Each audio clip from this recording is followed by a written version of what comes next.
The House will come to order. Members, please register.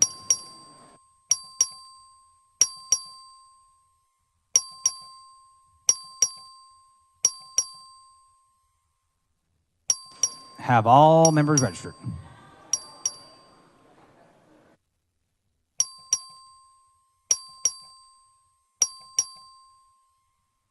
A quorum is present. Will the House and Gallery please rise for the invocation which will be offered by the chaplain?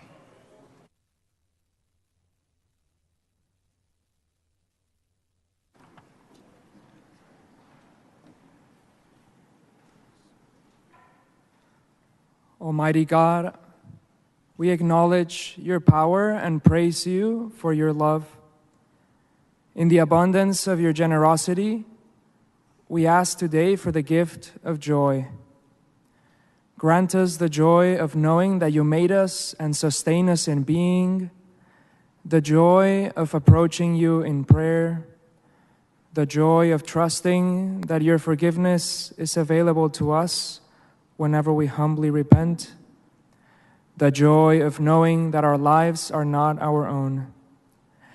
As we serve your people today, grant that we may do all things for you and with you, that we may taste the only joy that lasts and truly satisfies, the joy of knowing you, the one God, living and true. Amen. The chair recognizes the Honorable Solomon Majani of Tarrant County to lead us in the pledges of allegiance to the United States and Texas flags. Thank you, Ms. Speakers, members, and guests in the gallery. I'm proud today to lead the pledges to the greatest country in the world and to the greatest state in the Union. I pledge allegiance to the flag of the United States of America and to the republic for which it stands, one nation, under God, indivisible, with liberty and justice for all. And now to the Texas flag. Honor the Texas flag. I pledge allegiance to thee, Texas, one state under God, one and indivisible. God bless Texas.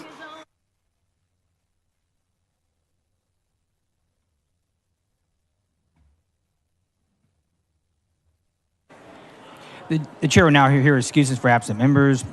Please excuse Mr. Ashby because of important business in the district. The motion, Mr. Clardy.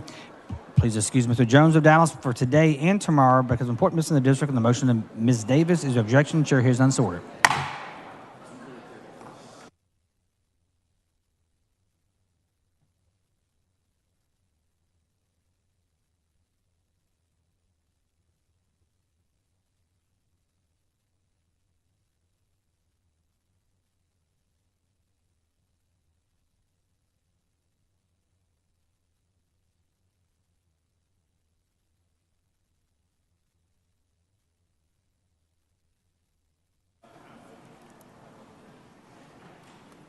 Mr. Speaker. Mr. Doorkeeper. Mr. Speaker, I have a messenger from the Senate at the door of the House. Admit the Senate messenger. Mr. Speaker, I'm directed by the Senate to inform the House that the Senate has taken the following action. The Senate has passed the following measures. HCR 112, Bell, Cecil, sponsored by Schwartner, directing the governor of the state of Texas to posthumously award the Texas Legislative Medal of Honor to U.S. Army Sergeant Major Jerry L. Bell. HCR 113, Vasuit, sponsored by Huffman, commemorating the dedication of the Battle of Velasco Memorial Monument. The Senate has adopted the following conference committee reports: HB 2484, 310, SB 409, 310. Respectfully, Patsy Spa, Secretary of the Senate.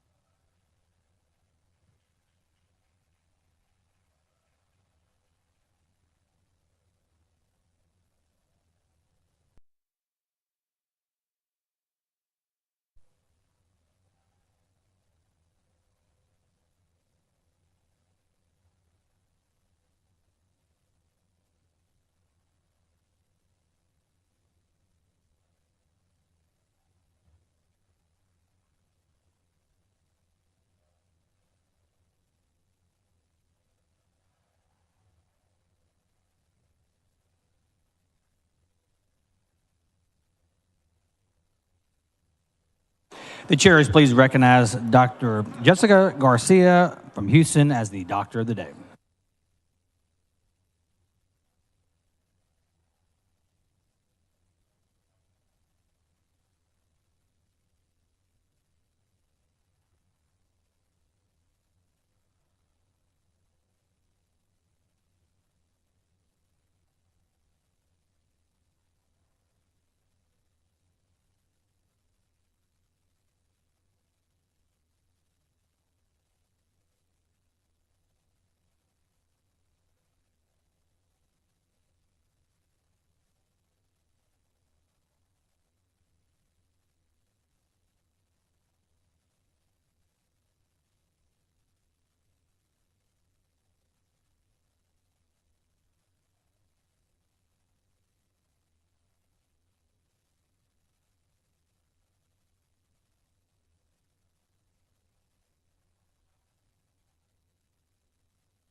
The chair announces a signing of the following in the presence of the House.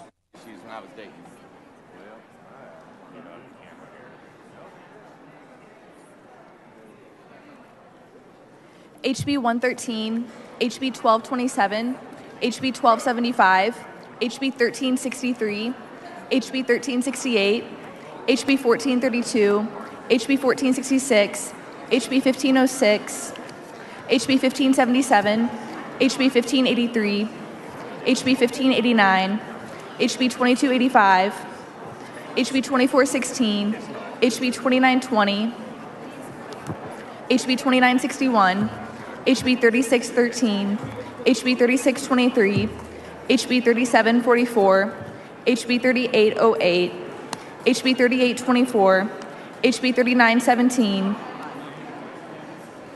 HB 3949, HB 3980, HB 3991, HB 4122, HB 4158, HB 4164, HB 4217, HB 4250, HB 4385, HB 4421, HB 4856, HB 5315, HB 5345, HB 5358, HB 5360, HB 5370, HB 5375, HB 5392, HB 5396, HB 5407, HB 5411, HB 5412, HB 5413, HB 5418.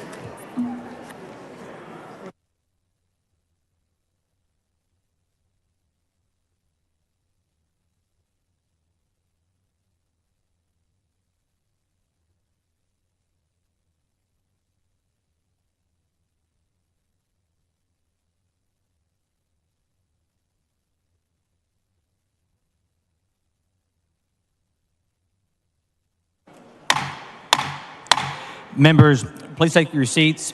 We have two memorial resolutions.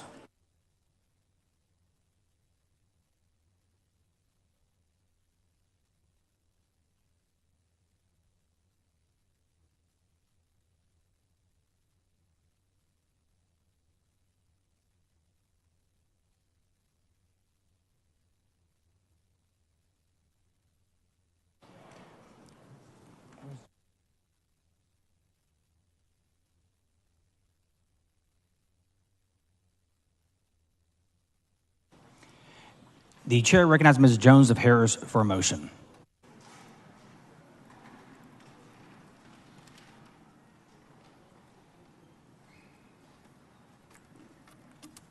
Good morning. Thank you, Mr. Speaker. I move to suspend all necessary rules to consider H.R. 2107. Members of the motions objecting, the chair hears none. The rules are suspended. Following resolution, the clerk will read the resolution. H.R. 2107 by Jones of Harris in memory of Etta Crockett of Houston. The chair recognizes Ms. Jones of Harris to explain the resolution. Thank you, Mr. Speaker. Members, Etta Crockett was a force to be reckoned with in Houston. She fought at a time when it was unpopular to do so and was dangerous to do so. But she was unapologetically a warrior for the downtrodden in Houston. I met Etta when I first ran for office. I was 37 years old, and I was running around to prominent people in the black community to get her endorsement. When I walked up to her, she didn't know me, and I was going to a group called Houston Black American Democrats, where she was a legend in the Houston Black American Democrats. When I asked her to please support me, she said, "Baby, who is you? I don't know you. Look at y'all young people. You're just trying to jump. You need to pay your dues. You need to work in the community before you come asking for my endorsement." And the first time I ran for city council back in 2003, as I said before, I was 37 years old. I didn't have her endorsement, but I told her I'm going to work really hard.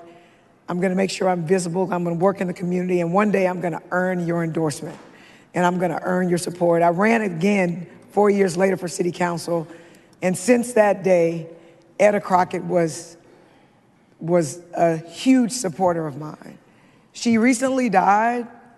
She got diagnosed with cancer. It was very, very, very difficult. I went to go see her probably about a month before she died. She was in hospice.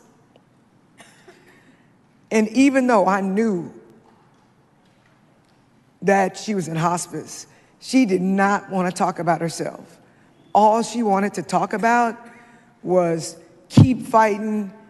This is what you need to do. We need to work, because she had a tremendous faith in God. She was convinced that God was going to have a miracle and she was going to be fine. And so she was planning to continue to fight for Texas and for Houston. And I miss her dearly. I really miss her. And that's why I filed this memorial resolution. Because she did things from the heart, and even in her dying moments, all she was worried about was the betterment of Houston and her community. Thank you, Mr. Speaker. I move adoption. The question occurs on the adoption of the resolution. All in favor, please rise.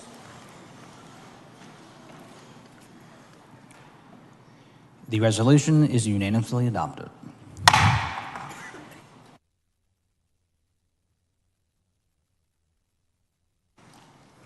The chair recognizes Ms. Weiner for a motion. Mr. Speaker, members, I move to suspend all necessary rules to take up H.R. 2253. Members of the motion objecting, the chair hears none. The rules are suspended. Following resolution, the clerk will read the resolution.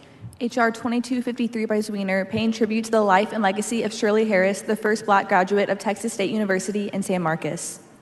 The chair recognizes Ms. Weiner to explain the resolution. Mr. Speaker, members, I'd like you to join me for a moment in honoring the life of Shirley Harris, who was the first black graduate of Texas State University back when it was still Southwest Texas State College in 1965. She graduated in 1967. And only a few years prior, a federal judge had officially ordered the school's desegregation. And at that time, there were only a handful of black students attending the university. Following her graduation, Ms. Harris embarked on a career as an elementary school teacher in the South San Antonio Independent School District.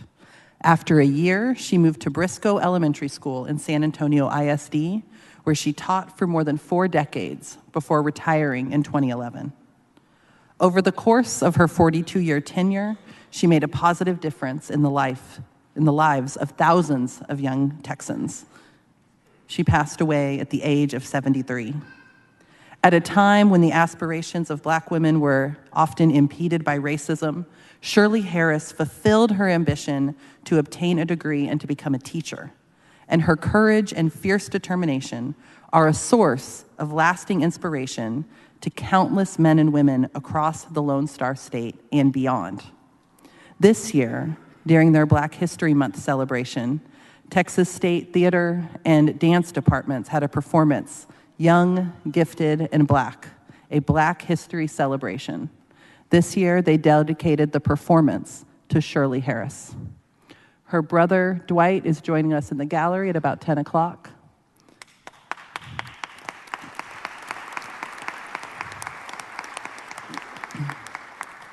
He followed in his sister's footsteps and also received a degree from Texas State University. I'm sorry, Dwight, Southwest Texas State at the time, a few years later. Members, I think it's important that we honor these accomplishments that happened within many of our lifetimes. And so I ask you to join me in honoring Shirley Harris's life. I move adoption. The question occurs on the adoption resolution. All in favor, please rise. The resolution is unanimously adopted.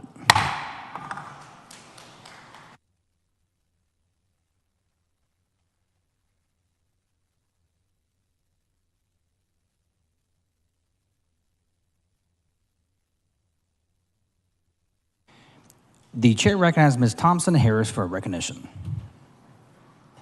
Mr. Speaker and members, we're pleased to have the ladies of the Calanthe History Society visiting with us today. This organization is formerly known as the Grand Court Order of the Calanthe, which was organized in the state of Texas on May the 3rd of 1897. They are celebrating their 126th anniversary. The Calanthe organization volunteers and donates to local charities, families in need, and children throughout the state of Texas. We have Ms. Rita Baldwin, Grand Worthy Counselor, Mrs. Laurice Brown, Grand Worthy Counselor Emeritus, Reverend Timothy Lightfoot, my constituent, and his mother, Mrs. Velma Lightfoot. Pam Watson, my legislative executive assistant, is a member of this organization and arranged for the ladies to be in white to visit us with their state capital, and we're delighted that they're here today. Thank you.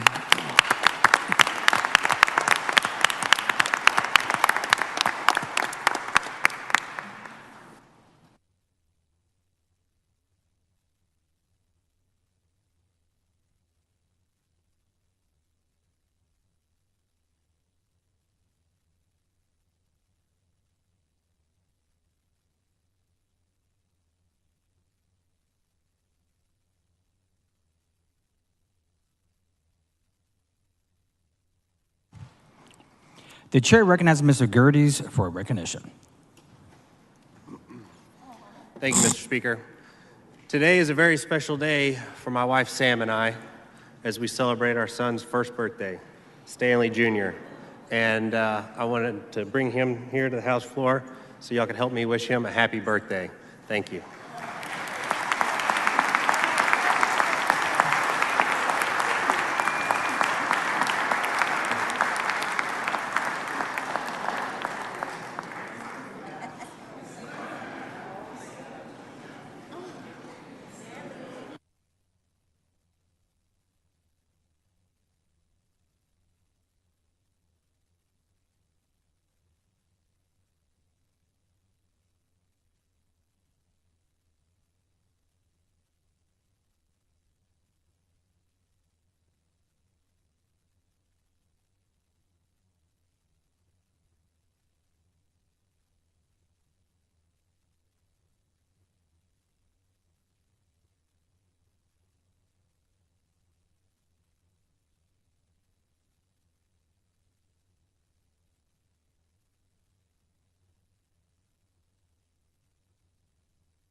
The chair lays out the following previously adopted resolution. The clerk read the caption.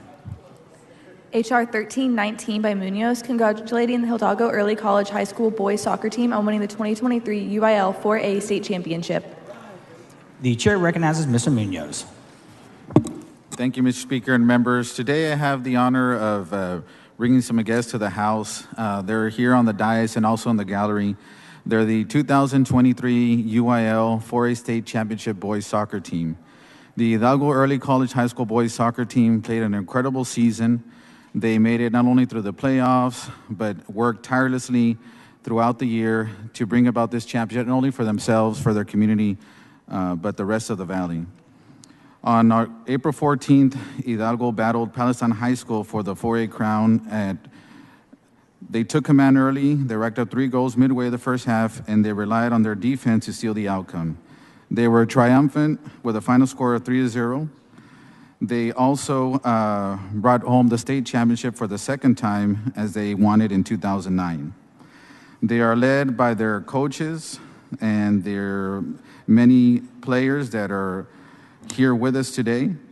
They also received many contributions from the community in making sure that they made it through and won this championship. There are many talented student athletes that are directed by their head coach, Mr. Esteban Alegria, and assistant coaches Guadalupe Maya, Juan Baron, and David Slovak. They represent the culmination of countless hours of hard work and an unwavering commitment to excellence, and the Hidalgo Pirates will treasure the memory of this accomplishment for the rest of their lives. Therefore, today we congratulate them, Hidalgo Early College High School Boys Soccer Team, on winning the 2023 UIL 4A State Championship, and extend to the players, coaches, and staff sincere best wishes for continued success.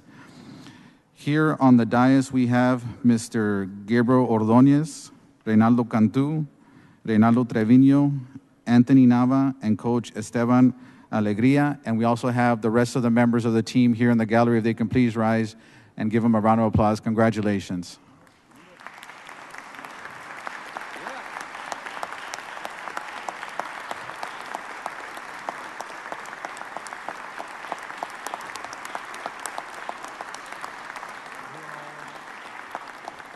Thank you, Mr. Speaker and members.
The chair recognizes Mr. Craddock for a motion.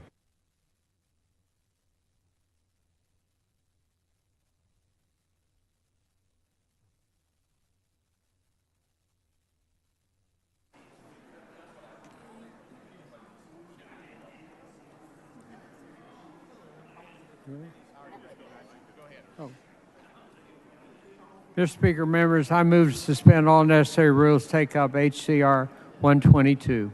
Members, you've heard the motion. Is there objection? The chair hears none, and the rules are suspended. The following resolution, the clerk will read the resolution in full.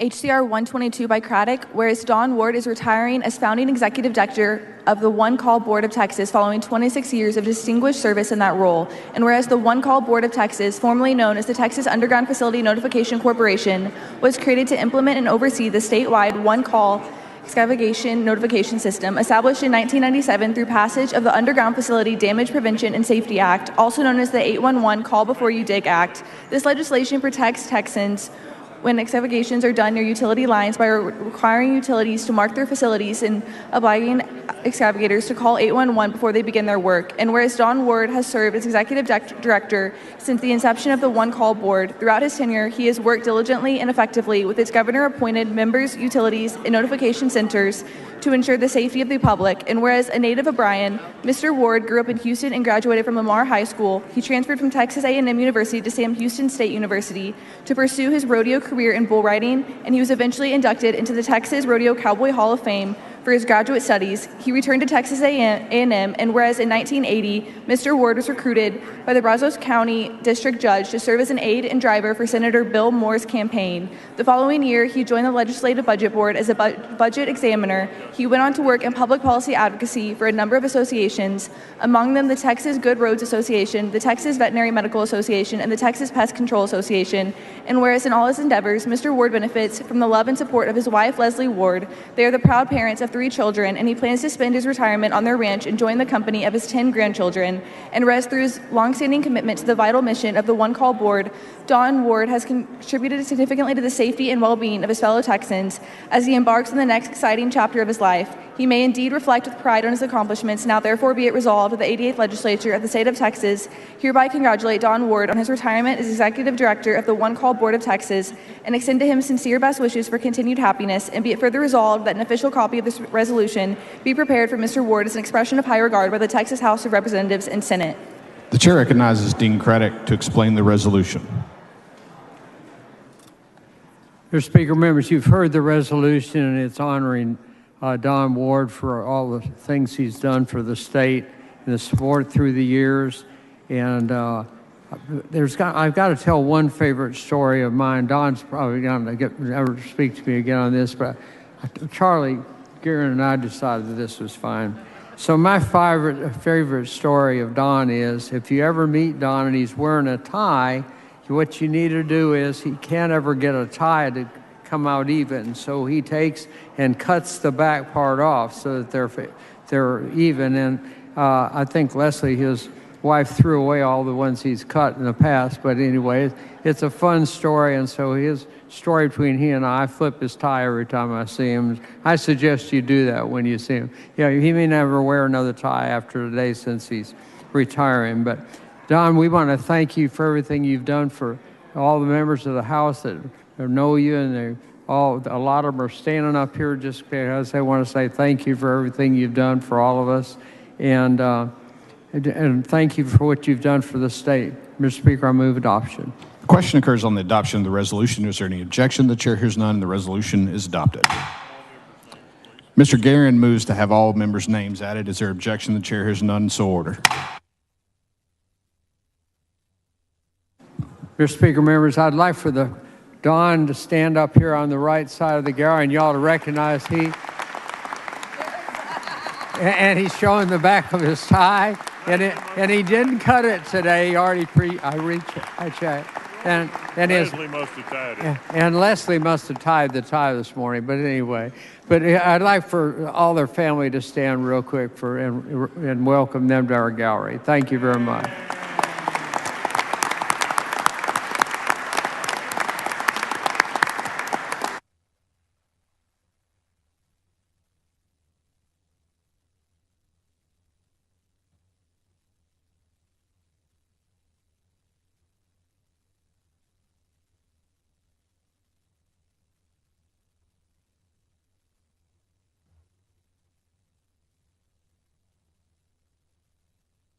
The chair recognizes Ms. Lopez of Cameron for a motion.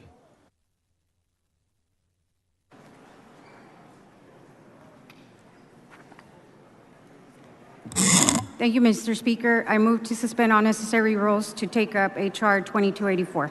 Members, you've heard the motion. Is there objection? The chair hears none. The rules are suspended. The following resolution, the clerk will read the resolution.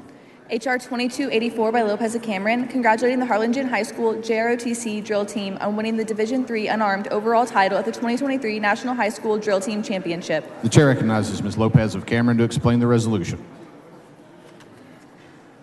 Members, today we gather to recognize and celebrate an extraordinary accomplishment achieved by our JROTC drill team from Harlingen High School. It is with great pride and admiration that we congratulate these remarkable young cadets on their title-winning performance at the 2023 National High School Drill Team Championship held in Daytona Beach, Florida. Since its establishment in 1982, the High School Drill Team Championship has provided JROTC cadets from across the nation with an opportunity to showcase their skills in various disciplines. Under the name Silver Guard, The Harlingen High School drill team demonstrated their exceptional talent and dedication, earning a total of 4,379 points and securing top honors in Division III unarmed overall category. Each member of the roster, including Jacqueline Acosta, Kaylee DeWitt, Mia Acosta, Sherilyn Aguilar, Nadine Puga, Devani Teles, Kaylee Barbosa, Cheyenne Dedman, Marie Garza, Alexa Serna, Grace Aguilar, Isaiah Rodriguez, Haley Reese, Antonio Aguilar, and Giselle Garcia all played an integral role in this remarkable achievement. We must also acknowledge the invaluable guidance and mentorship provided by their Master Sergeant, Tony Gonzalez, and First Sergeant, Leonard Robinson. Their dedication and commitment have helped shape these young cadets into disciplined and accomplished individuals they are today. Winning a drill team national championship is a testament to exceptional discipline, precision, and unwavering commitment to excellence displayed by the Harlingen High School JROTC team. On behalf of the 88th Texas Legislature, I present this resolution to congratulate the team on their remarkable victory in the Division III at the 2023 National High School Drill Team National Championship. May this resolution serve a testament to the high school regard and admiration we hold for these exceptional cadets and their instructors. Congratulations once again. May you continue to march forward with pride, confidence, and unwavering commitment to excellence. Thank you. I move adoption. The question occurs on the adoption of the resolution. Is there any objection? The chair hears none. The resolution is adopted.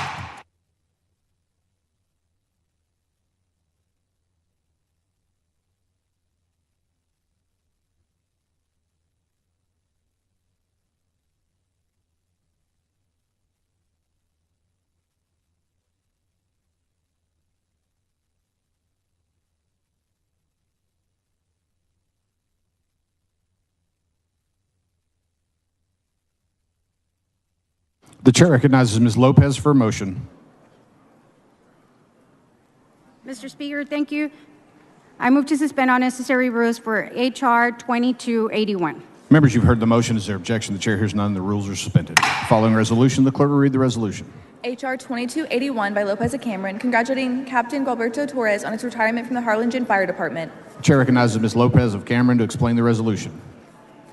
Members, today we gather to recognize and honor a truly remarkable individual whose extraordinary career has left an indelible mark on the Harlingen Fire Department and the community it serves. We stand here today to pay tribute to Captain Gualberto Torres, a dedicated public servant who has exemplified the highest standards of bravery, professionalism, and selflessness throughout his 48 years of service. Captain Torres' unwavering dedication to the citizens of Harlingen has made nothing short of awe-inspiring. He has faced countless emergencies with courage and resolve, always putting the safety and well-being of others above his own. Through his tireless efforts, he has protected and saved countless lives, embodying the very essence of what it means to be a true hero. Beyond his professional achievements, Captain Torres has been an active and engaged member of the community. His passion and commitment to service have extended well beyond the call of duty. In times of crisis, he has been a trusted resource, a role model to many young firemen, and a resource of support for countless individuals. His impact on the lives he has touched is immeasurable. As we bid farewell to Captain Gualberto Torres as he retires, we acknowledge that his retirement marks the end of an era for the Harlingen Fire Department. However, the department will continue the noble mission, carrying with them the knowledge, skills, and inspiration left by the legacy from Captain Torres. On behalf of the 88th Texas Legislature, I present this resolution to congratulate Captain Gualberto Torres on his well-deserved retirement. May Captain Gualberto Torres enjoy a fulfilling and joyous retirement, knowing that his contributions will be remembered and admired for many, many years to come. Thank you. I move adoption. The question occurs on the adoption of the resolution. Is there objection? The chair hears none. The resolution is adopted.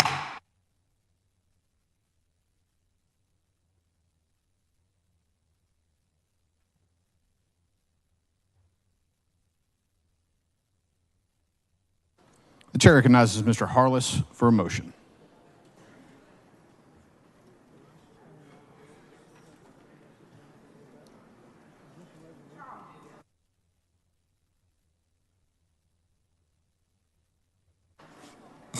Thank you, Mr. Speaker. Members, I move to suspend all necessary rules to take up House Resolution 2279. Members, you've heard the motion. Is there objection? The chair hears none. The rules are suspended. Following resolution, the clerk will read the resolution.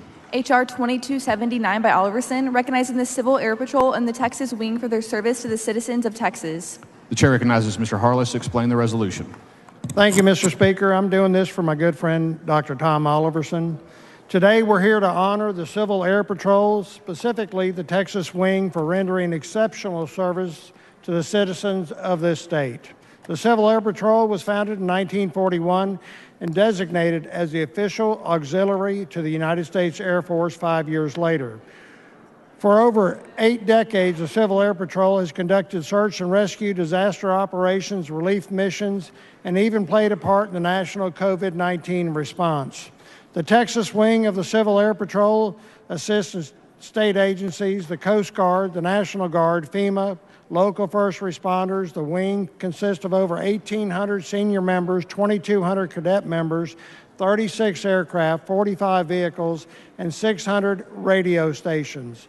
Further, they run a cadet program that provides educational opportunities for youth, including character and leadership development, incentives, emergency service trainings, cyber defense competitions. Moreover, the Civil Air Patrol volunteer pilots fly over 1,900 sorties each year, introducing numerous young Texans to aviation.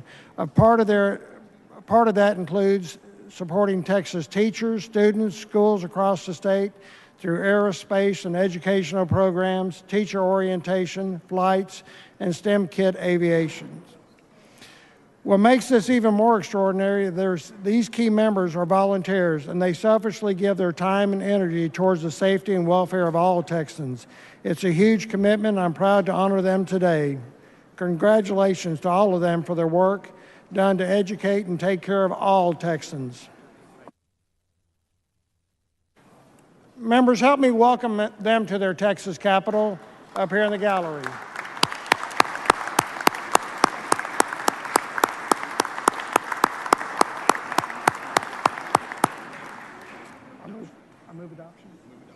I move adoption. Question occurs on the adoption of the resolution. Is there any objection? The chair hears none, and the resolution is adopted.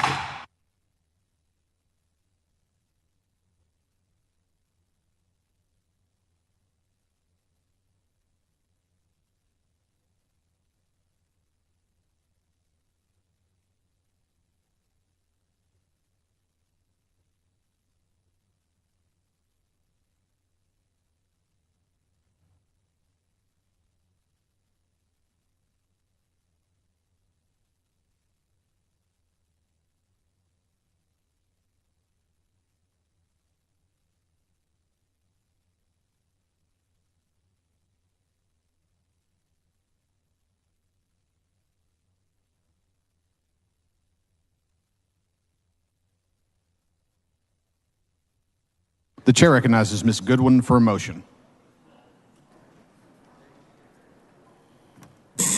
Mr. Speaker, I move to suspend all rules and take up House Resolution 2373. Members, you've heard the motion. Is there objection? The chair hears none. The rules are suspended. Following resolution, the clerk will read the resolution. H.R. 2373 by Goodwin, congratulating B. Holland Timmons on his retirement as the Chief Executive Officer of the Texas Permanent School Fund Corporation. The chair recognizes Ms. Goodwin to explain the resolution. Thank you, Mr. Speaker and members. B. Holland Timmons, after a remarkable 4-decade career in state investment, is retiring from his role as the CEO of the Texas Permanent School Fund Corporation on May 31st, 2023. During his tenure, the organization's value grew from $17 billion to over $50 billion. His leadership guided the fund's transition into a diversified investment portfolio and the successful merging of assets and staff into the Texas Permanent School Fund Corporation. Under Timmons' guidance, the organization earned multiple awards and recognition. For his devoted colleagues, the best way for them to honor Holland Timmons is to recognize those actions and teaching moments that have improved their personal and professional lives. Throughout the years, Holland's impact can be encapsulated in 3 attributes: patience, or good things come to those who wait. In his career, Holland showed a great amount of patience in waiting for the right opportunity to come his way, while performing at a high level in the meantime. His example demonstrated that instant gratification is not always the way to a successful career or endeavor. Poise, or you demonstrate class when you are facing the hardest moments. Holland showed an uncanny ability to remain calm in very stressful and challenging situations, understanding when not to engage in fights that would be detrimental to the organization. He understood that sometimes what is best for you as an individual is not best for the organization, and he always chose the organization and his people. Being non-judgmental, or don't come into a situation with a preconceived notion. Holland always showed the importance of waiting for the facts to pan out, to listen more and talk less. He always sought to meet the person and understand the situation before making his own conclusions. This is Holland Timmons' legacy at the Texas Permanent School Fund Corporation, a high standard of service to the state of Texas and our public schools, which we thank him for. The House of Representatives of the 88th Texas Legislature has prepared a resolution to congratulate Timmons on his retirement and express high regard for his contributions to Texas and its public schools. Members, please join me in congratulating Mr. Timmons. And with that, I move adoption. Question occurs on the adoption of the resolution. Is there objection? The chair is none, and the resolution is adopted.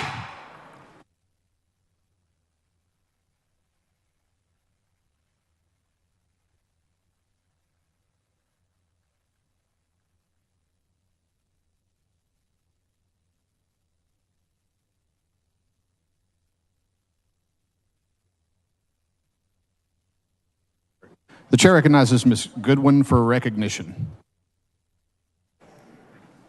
Thank you, Mr. Speaker. And members, it is my honor to recognize an outstanding student, a beacon of intellectual fervor, and an inspiring example of what dedication and hard work can achieve. I am referring to the young woman who has impressively risen to the very top of her class at Westlake High School. In Austin, our valedictorian for the class of 2023, Miss Vaibhavi Adala. She is up in the gallery.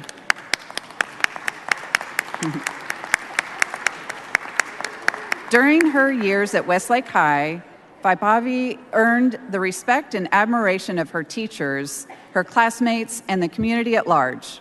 Her impressive academic ability, her steadfast commitment to excellence, and her remarkable spirit have paved the way towards a future that is as promising and as bright as the student herself.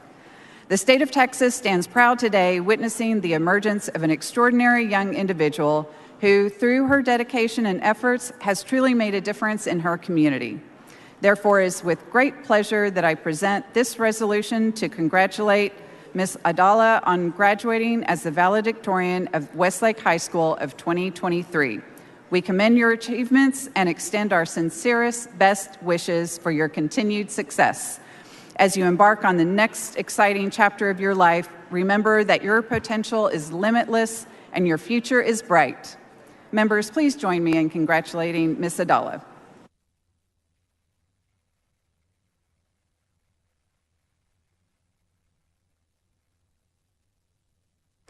The chair recognizes Ms. Goodwin for recognition. Thank you, Mr. Speaker and members. As the Secretary-Treasurer of Powerhouse, Texas, it is my distinct honor to rise today to recognize our Energy Policy Fellows who are with us in the gallery.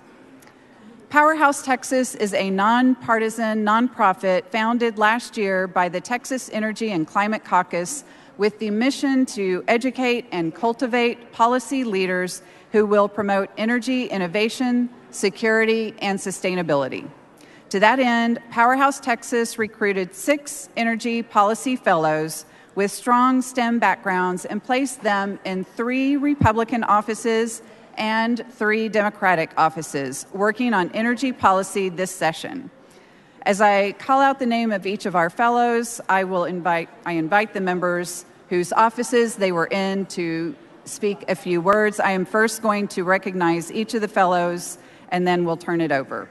So we have Natalie Villafranca, Cameron Granados, Hafiz Hussein Shah, Julie Blocker, Anaga Upal, and Denise Palacios. And with that, I will turn it over to Representative Hunter.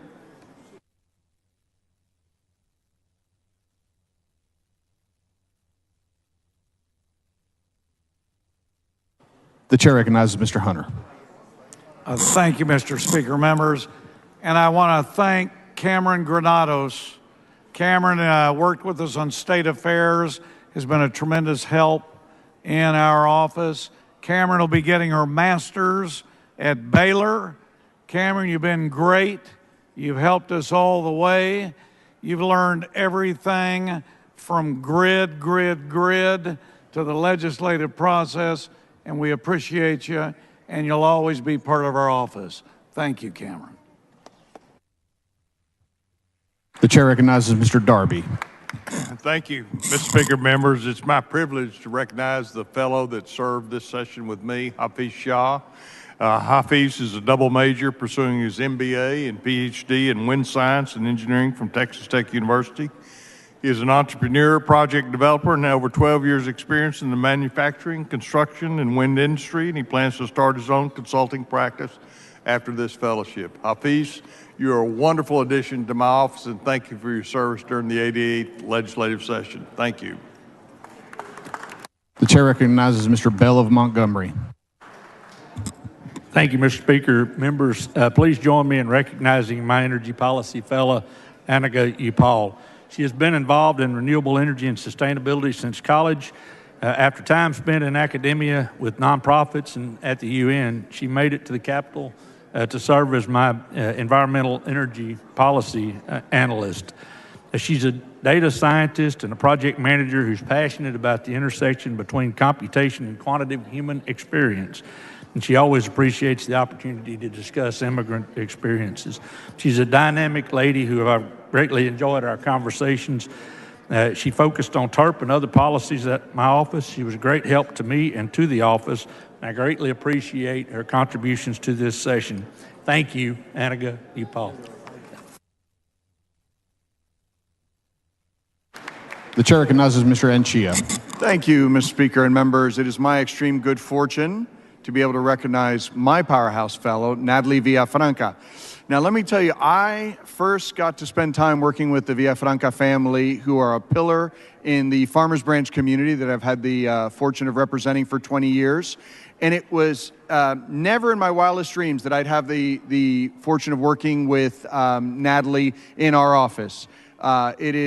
She comes from a family of pioneers, entrepreneurs, and I was so impressed by her work on state affairs and in energy this session, because not only did she do the work of the people of state of Texas, but she defended her master's thesis along the way, and now is going to go get her doctorate in California. I'm incredibly grateful to have been a teammate of yours, Natalie, and I know that you're going to do great things in the future. God bless you. The chair recognizes Ms. Weiner. Mr. Speaker, members, I want to honor a couple of the Powerhouse Fellows. First, I want to honor Julie Blocker, who has been working over on the Senate side this session. Julie has been working in Senator Carol Alvarado's office this session on issues relating to energy, the environment, water, business, and healthcare.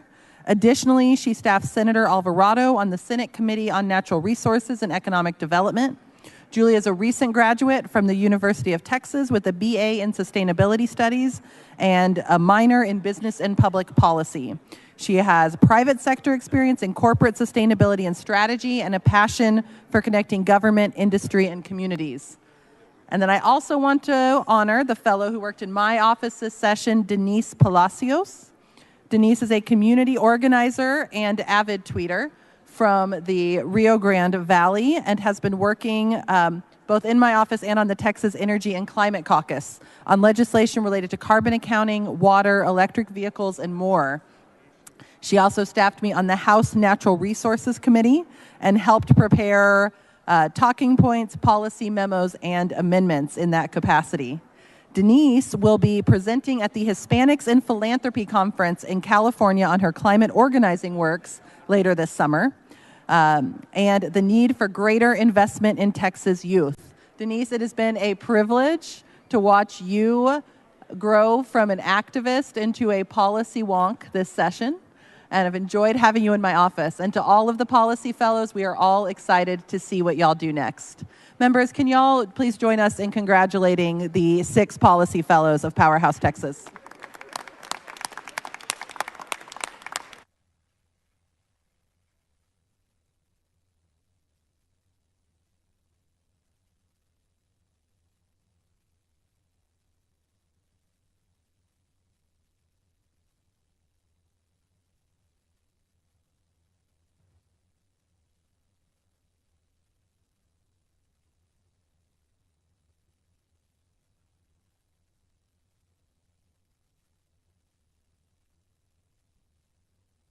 The chair recognizes Ms. Goodwin for recognition. Thank you, Mr. Speaker, members. I am here with deep gratitude and respect to acknowledge the exceptional individuals who stand with me in service to those in District 47, those who toil behind the scenes, my legislative staff. To everyone in my office, thank you. The tireless work and long hours, the late nights and skipped meals, it is these sacrifices that are too often unseen and unacknowledged. But I want you to know that your work here does not go unnoticed. It forms the backbone of our work, and I am profoundly grateful for each and every one of you. To Jackie, I would like to recognize you as my legislative assistant. You've worked hard this session responding to our constituents, analyzing bills, and being a positive light in our office. You are off to law school, and I wish you well in your endeavors. And to Tabby, you have been a wonderful Deputy Legislative Director since day one. You have been instrumental in helping us pass several bills, including the Natalia Cox Act. You've been very knowledgeable about policies that truly help make our communities safer. I am grateful to your dedication, your resilience, and your unwavering commitment. Thank you. Please excuse Mr. Bernal because of important business in the district on a motion of Mr. Lopez of Bayard. Without objection, so ordered.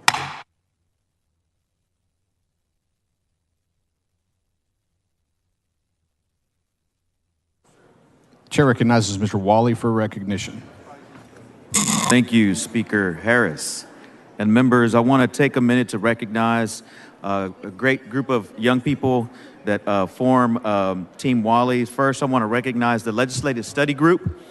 This session, the team analyzed roughly 2,300 House and Senate bills and provided invaluable legislative research service to the members of the Legislative Study Group. The Legislative Study Group is a partnership between our office, LSG, and the University of Houston Graduate School of Social Work. And I want to recognize the outstanding work of the analysts that worked day and night to get these floor reports on your desk. First, I want to recognize Marister Aguilar, Laderica Christian, Brian Dusenblon, Leticia Jeffers, Savannah Lee, Stephanie Page, Cara Schwartz, Drew Tonjes, Jake Tucker, Nzinga Williams Eugene, Ed Martin as an assistant, Deputy Director Devin Daniel, and our executive director, Samantha Ruelas. They stayed up all nights of the day and trying to get these reports to you guys and analyze, and I appreciate the work that they did for us, and I want to recognize them. So y'all give those folks a good round of applause, LSG. Yeah, y'all can clap, please. Thank you. Next, I also want to recognize our policy fellows in our office, Saul Fontes. He's a recent graduate of the University of Texas at El Paso. He served as the Moreno Rangel Legislative Leadership in the Moreno Rangel Legislative Leadership Program. He spent this session assisting our office with staff in the Appropriations Committee, Articles 6, 7, and 8. Esmeralda Ledesma, currently a senior at the University of Houston, and is pursuing a bachelor's degree in sociology and a minor in Mexican American studies. She served as our hobby fellow and spent this session working on key pieces of our legislative priorities, but also hers, which included HB 2208, supporting victims of sexual assault. And Jaisha McGee, a rising 3L at the Thurgood Marshall School of Law at Texas Southern University. She served as the Texas Legislative Internship Program at TLIP, also known as TLIP, which me and Ron Reynolds and Representative Hernandez have been participants of. She helped us on the Healthcare Select Committee reform and the Licensing and Administrative Procedures Committee. And also I want to recognize my team in my office, my district director, Miriam Saldivar, my legislative director, Jackie Caratola, and finally, my chief of staff, Kara Santucci. Appreciate her work and all the team's work this session. Wouldn't have done the work that we did without you guys, and appreciate our two young folks that are up in the gallery. Please give them a round of applause for me. Thank you.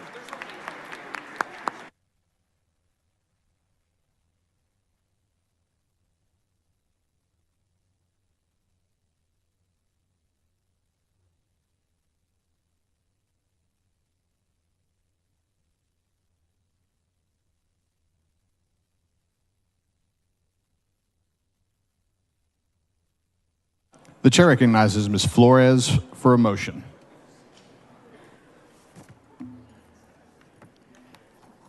Thank you, Mr. Speaker. I move to suspend all necessary rules to bring up H.R. 2236. Members, you've heard the motion. Is there any objection? The chair hears none, and the rules are suspended. Good job. The following resolution, the clerk will read the resolution. H.R. 2236 by Flores, honoring Arte, Texas for its work to preserve and create murals in East Austin. The chair recognizes Ms. Flores to explain the resolution. Thank you, Mr. Speaker. Members, I'm very happy to be able to recognize a wonderful organization in East Austin and the people behind it. Since 2015, Arte, Texas has been dedicated to revitalizing the community in East Austin by restoring and masterfully creating murals. East Austin is defined by generations of talented artists and the magnificent creations that they make. Arte Texas' efforts in ensuring the beauty of East Austin has been exemplified by the murals that adorn the community. Earlier this year, Arte Texas completed a mural depicting civil rights activist Cesar Chavez, located on Cesar Chavez Street on the corner of Waller Street. Arte Texas was founded by Berta Delgado, who is here in the gallery, with members of the team of artists that have been restoring the murals. We have with her Mando Tanner Martinez, Raymond Roger Mendoza, and Armando Castillo III, the artists who have been restoring murals, and then we have other supporters also in the gallery. I encourage all of you and your staff to spend a weekend exploring East Austin. There's a lot of art, history, and culture throughout the neighborhoods. And on behalf of the Texas House of Representatives, I want to thank Arte Texas and your team for your dedication to fostering a sense of cultural pride that reflects the diversity of our community. Thank you, Mr. Speaker. I move adoption. The question occurs on the adoption of the resolution. Is there objection? The chair hears none, and the resolution is adopted.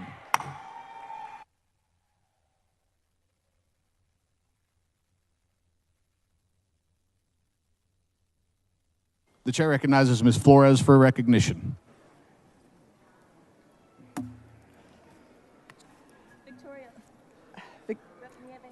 Thank you, Mr. Speaker. Members, I'm proud to announce and recognize a special guest with us in the gallery, the newly elected Director of the Texas League of United Latin American Citizens, LULAC, Robert Reyes, who hails from my hometown of Laredo, Texas, and also from Richard Raymond's hometown. As you know, LULAC is the oldest, largest Hispanic organization advocating for Hispanic civil rights in the United States. I am a member of LULAC, as are several members of the House and the Senate. Robert Reyes is a proud graduate of Texas A&M International University, where he earned a degree in political science and now owns his own consulting and marketing business. He is well known for his activism and support of Hispanic civil rights, including in Uvalde. Robert is the youngest to be elected state LULAC director and the son of well-known immigration attorney Jose Joe Reyes. Please join me in congratulating and welcome Robert Reyes to the Texas House. Robert, thank you for your service.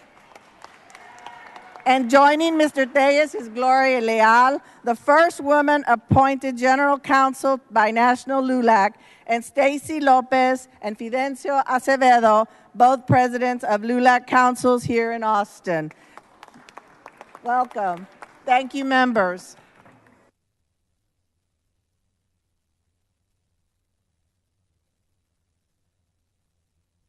The chair recognizes Mr. Bojani for a motion. Thank you, Mr. Speaker.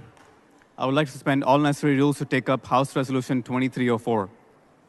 Members, you've heard the motion. Is there objection? The chair hears none, and the rules are suspended. The following resolution, the clerk will read the resolution. H.R. 2304 by Bojani, recognizing the significance of Vesak Day to people of the Buddhist faith.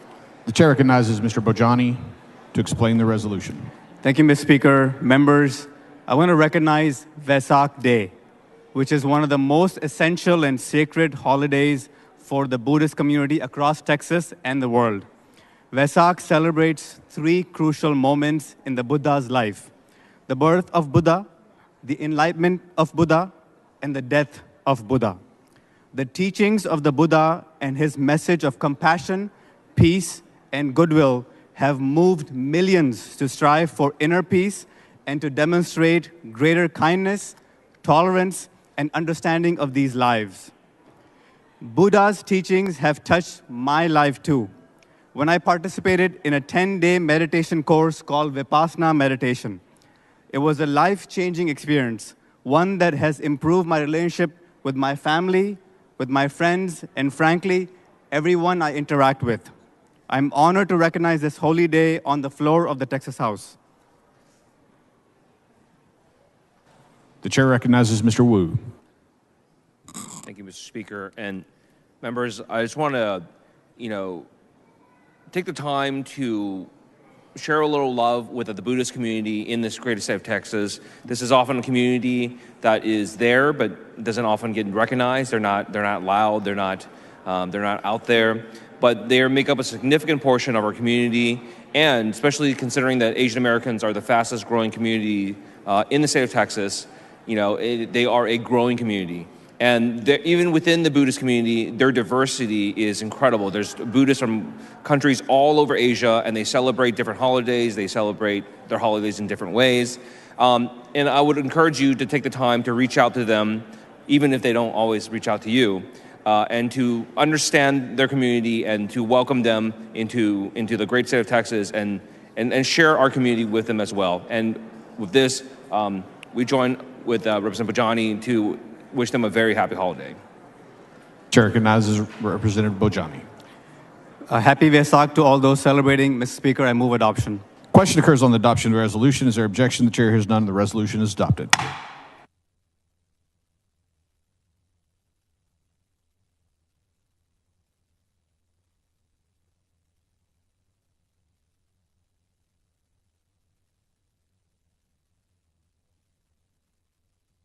The chair recognizes Ms. Garcia for recognition.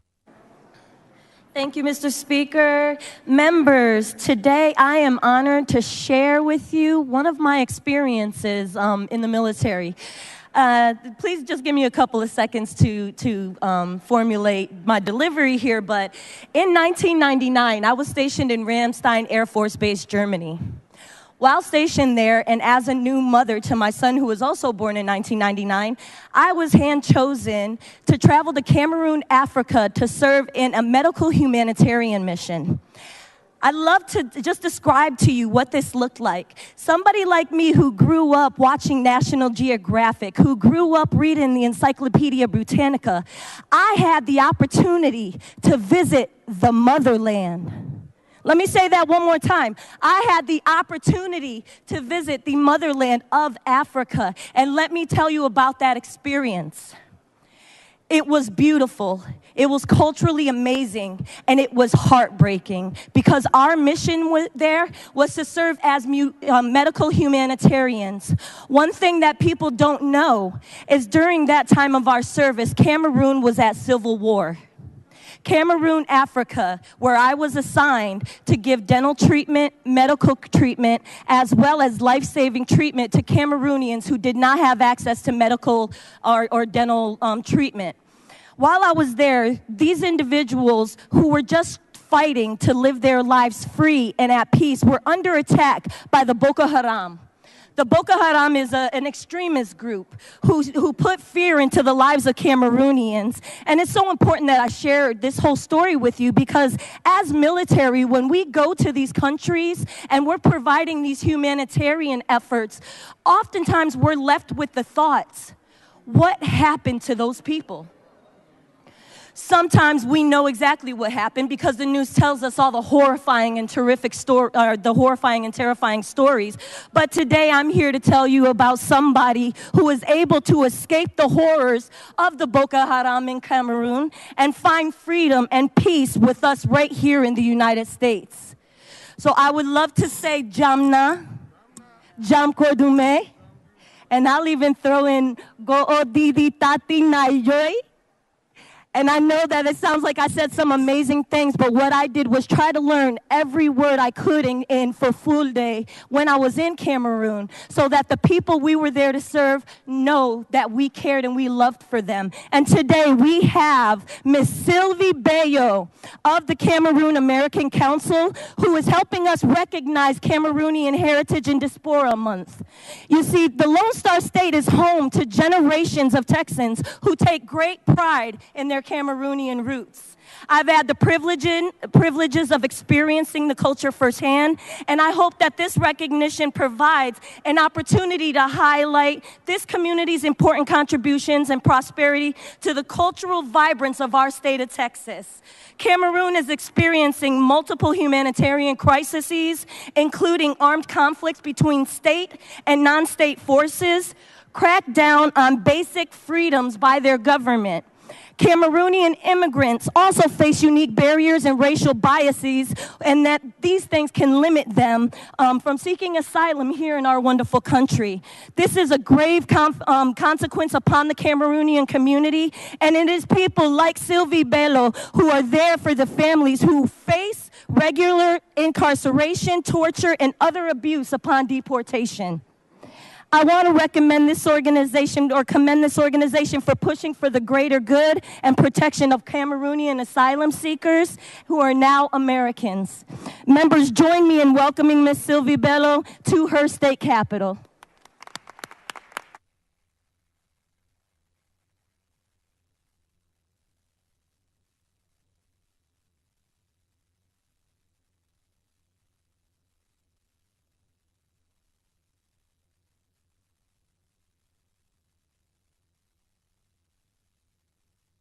Chair recognizes Mr. Reynolds for recognition. Thank you, Mr. Speaker. Members, it is my honor to recognize a phenomenal young lady, Ms. Natalie House, who had the pleasure of serving as an intern with the Texas Legislative Black Caucus. She was the first one from Austin Community College, and she is a trailblazer. She is energetic, intelligent.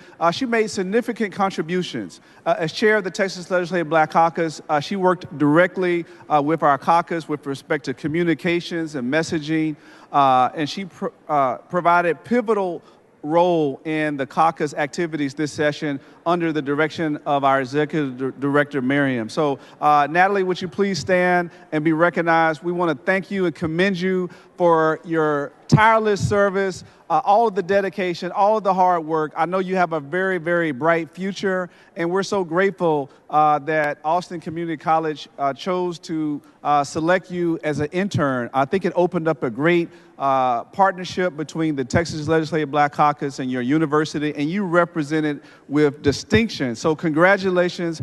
May God continue to bless you as you continue to soar like an eagle, continue to reach for the stars, never settle for less, and thank you, and God bless you. Thank you, members. Thank you.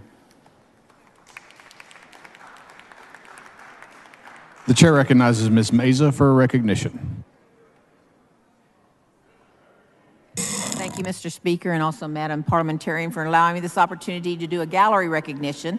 Yesterday, these two people were included in the resolutions that the House passed in recognizing them. So I would like to ask my staff up in the gallery to please stand and join me as I ask the House to join us in recognizing two of our outstanding interns.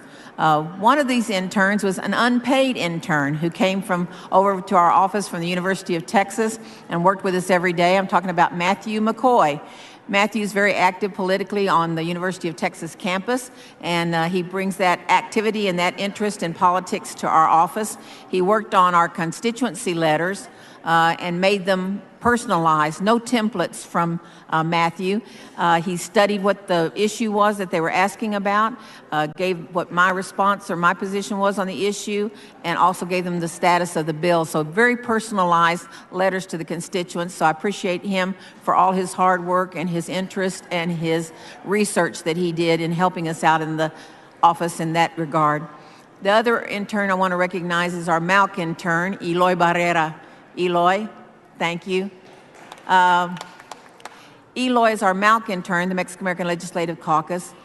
He was assigned to be the person in charge of constituency letters and worked with the interns on doing that and did such a great job.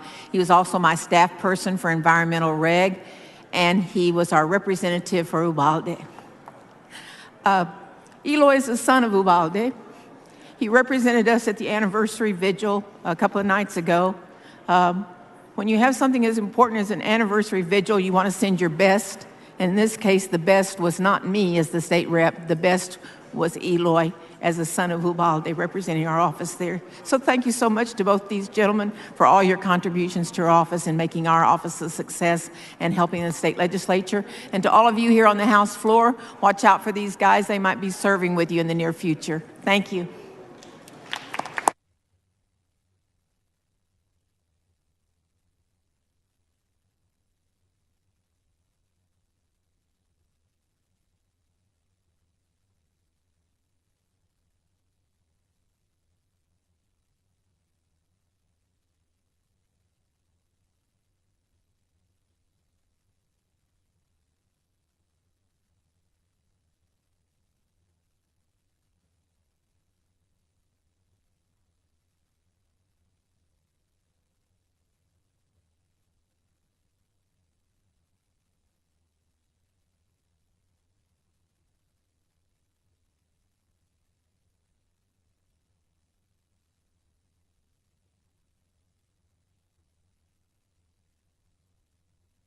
The chair recognizes Mr. Morales of Maverick for recognition.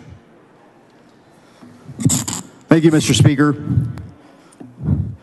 I've asked Representative Jonna Howard and Representative Vicki Goodwin to accompany me here today so that we can recognize two of our high school baseball teams.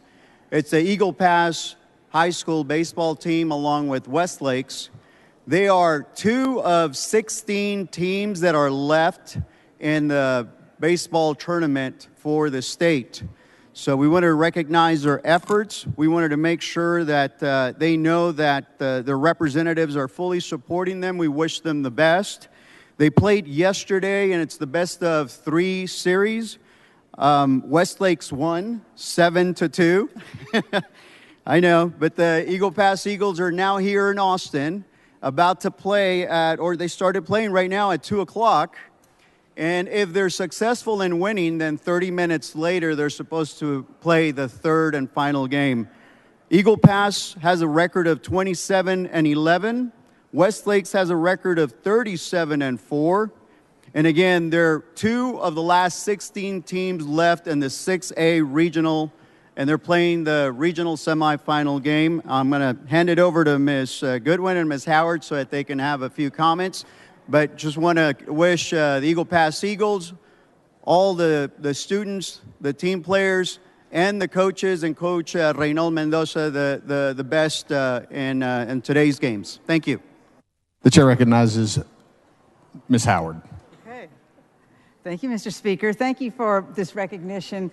We obviously care about all of our students and want them all to be successful in what they do here, and just really proud of these young people and what they're accomplishing. So I just want to say, though, go Shaps. Thank you. Great.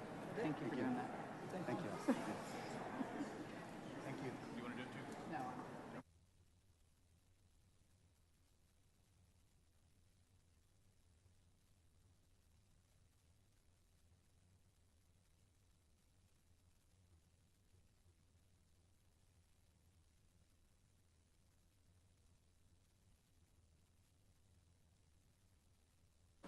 The chair recognizes Ms. Davis for a motion.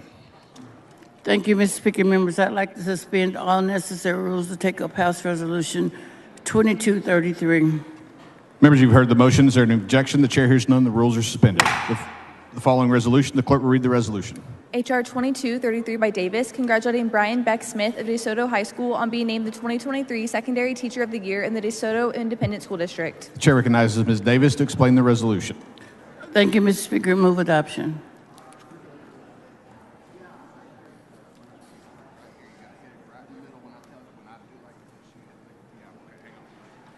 The question occurs on the adoption of the resolution. Is there any objection? The chair hears none, and the resolution is adopted.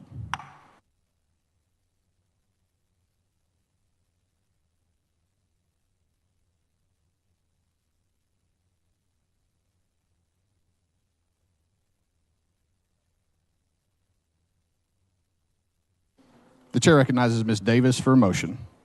Thank you, Mr. Speaker. Members, I'd like to suspend all necessary rules to take up House Resolution 2338. Members, you've heard the motion. Is there objection? The chair hears none. The rules are suspended. Following resolution, the clerk will read the resolution. H.R. 2338 by Davis, congratulating Vanessa M. Urtega of South Grand Prairie High School on her selection as the 2022-2023 Grand Prairie ISD Secondary Teacher of the Year. The chair recognizes Ms. Davis to explain the resolution. Thank you. This is another resolution to recognize the outstanding Teacher of the Year for Grand Prairie ISD. Move adoption. Question occurs on the adoption of the resolution. Is there any objection? The chair hears none, and the resolution is adopted.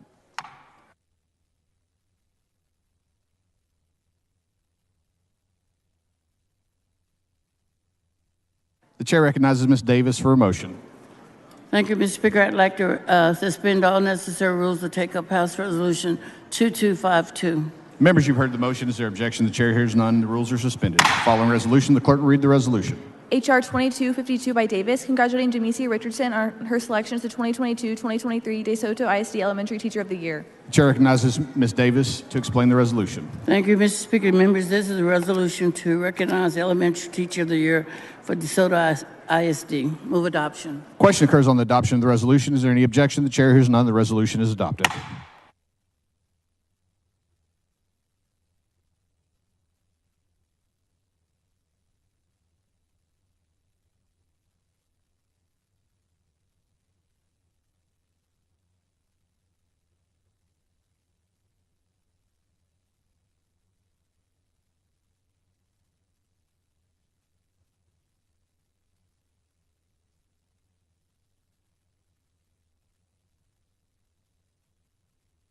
Members, we're getting ready to go on to the items eligible calendar.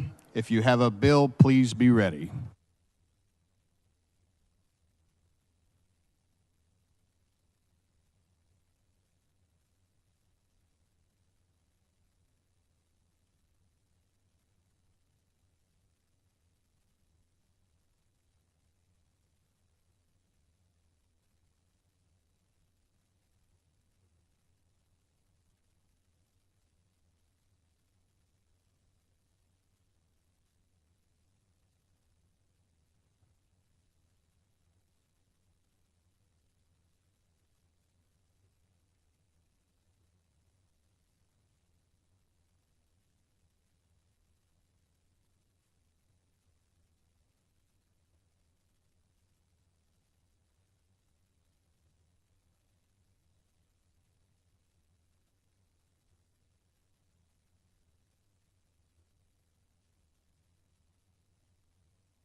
Members, we're going to start at the bottom on page 6 to grant the request of the Senate to appoint conference committees.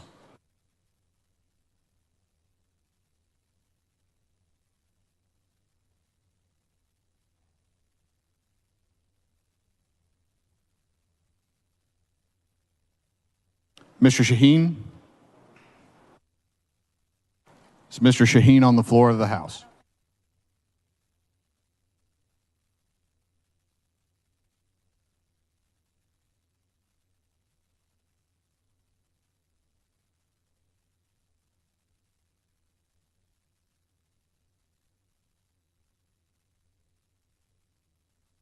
The chair recognizes Mr. Hunter for a motion. Mr. Speaker, I move to grant the request of the Senate to appoint a conference committee on SB 7. Members, you've heard the motion. Is there any objection? The chair hears none, and the motion is adopted. The following conferees, the clerk will read the conferees. House conferees on SB 7, Hunter, Chair, Garin, Holland, Raymond, Slauson.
The chair recognizes Mr. Kemple for a motion. Thank you, Mr. Speaker. I move to grant the request of the Senate to appoint a conference committee on SB 17. Members, you've heard the motion. Is there any objection? The chair hears none, and the motion is adopted. The following conferees, the clerk will read the conferees. House conferees on SB 17, Kemple, Chair, Burrows, Gervin Hawkins, Meyer, Shaheen.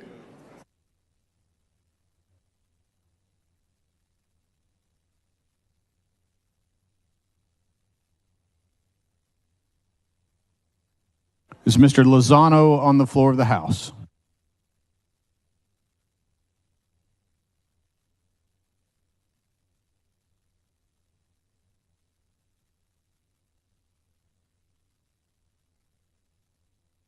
Is Ms. Lopez of Cameron on the floor of the House?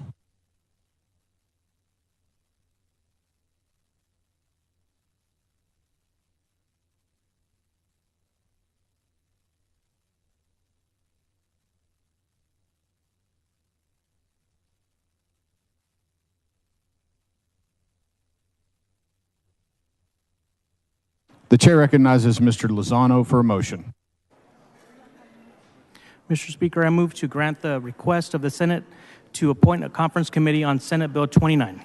Members, you've heard the motion. Is there objection? The chair hears none. The motion is adopted. Following conferees, the clerk will read the conferees. House Conferees on SB 29, Lozano, Chair. Guillen, Hull, Hunter, Landgraf. The chair recognizes Ms. Lopez of Cameron for a motion. Thank you, Mr. Speaker. I move to grant the request of the Senate to appoint a conference committee on Senate Bill 1418 due to conversations with DPS. Members, you've heard the motion. Is there objection? The chair hears none. The motion is adopted. Following conferees, the clerk will read the conferees. House Conferees on SB 1418, Lopez of Cameron, Chair.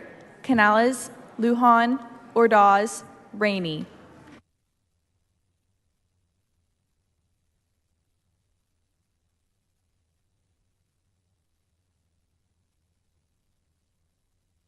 The chair recognizes Mr. Canales for a motion. Mr. Speaker, I move to grant the request of the Senate to appoint a conference committee on SB 1727. Members, you've heard the motion. Is there objection? The chair hears none. The motion is adopted. Following conferees, the clerk will read the conferees.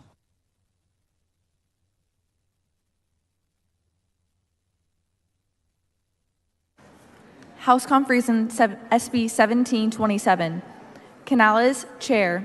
Bell of Kaufman, Clardy, Goldman, Holland.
The chair recognizes Mr. Smith for a motion.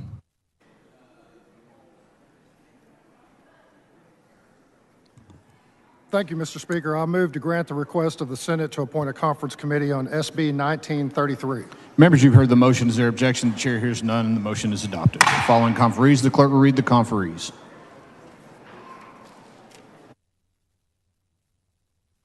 House Conferees on SB 1933, Smith, Chair. Busey, Dealula, Metcalf, Schofield.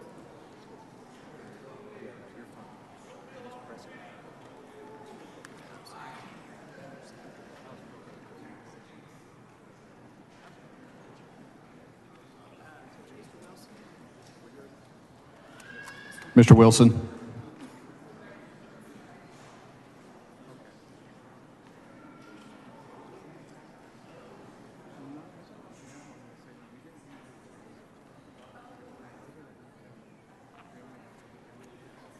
Oh, am I up already?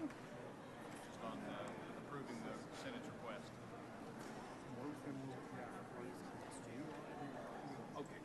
The chair recognizes Mr. Wilson for a motion.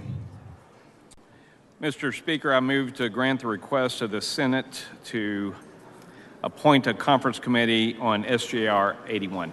Members, you've heard the motion. Is there objection? The chair hears none, and the motion is adopted. The following conferees, the clerk will read the conferees. House conferees in SJR 81. Wilson, Chair. Howard, Kemple, Manuel, Van Dever.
Please excuse Mr. Wu because of important business in the district on motion of Mr. Turner. Is there objection? The chair hears none, so ordered.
Please excuse Mr. Bojani because of important business in the district on motion of Mr. Johnson of Harris.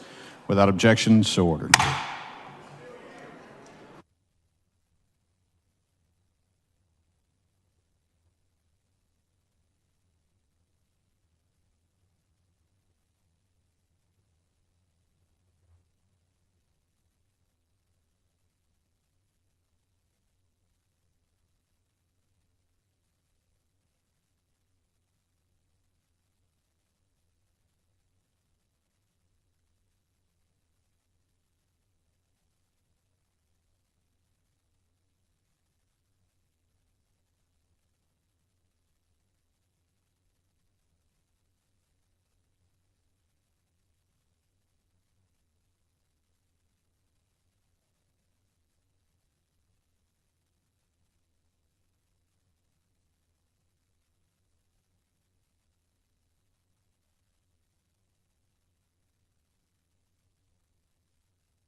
The chair recognizes Mr. Clardy.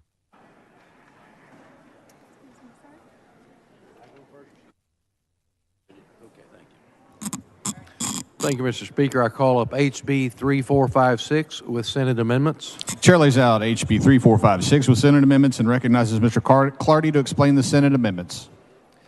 Thank you, Speaker. I move the House concur in Senate amendments. The amendments essentially extend the sunset dates for 7 of the 31 local provider participation fund entities in Texas. With that, I move to concur in Senate amendments. Mr. Clardy moves to concur that the House concur in Senate amendments to House Bill 3456. This is a record vote. The clerk will ring the bell.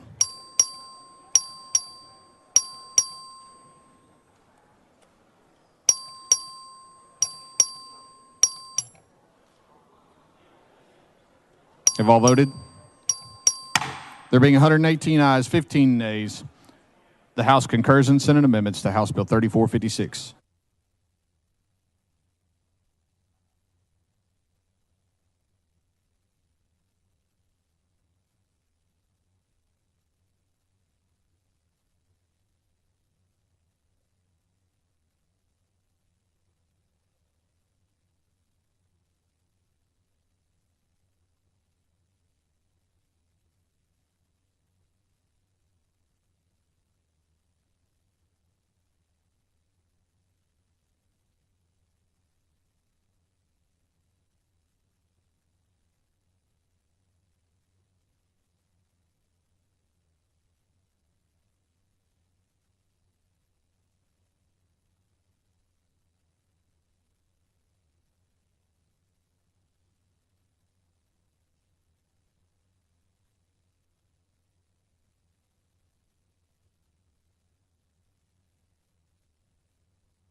The chair recognizes Ms. Slauson.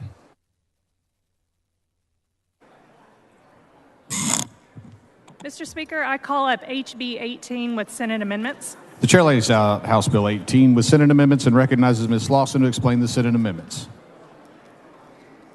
First, y'all may have noticed that I showed up today with a noodle little accessory here, and I'll just tell you that you should see the senator.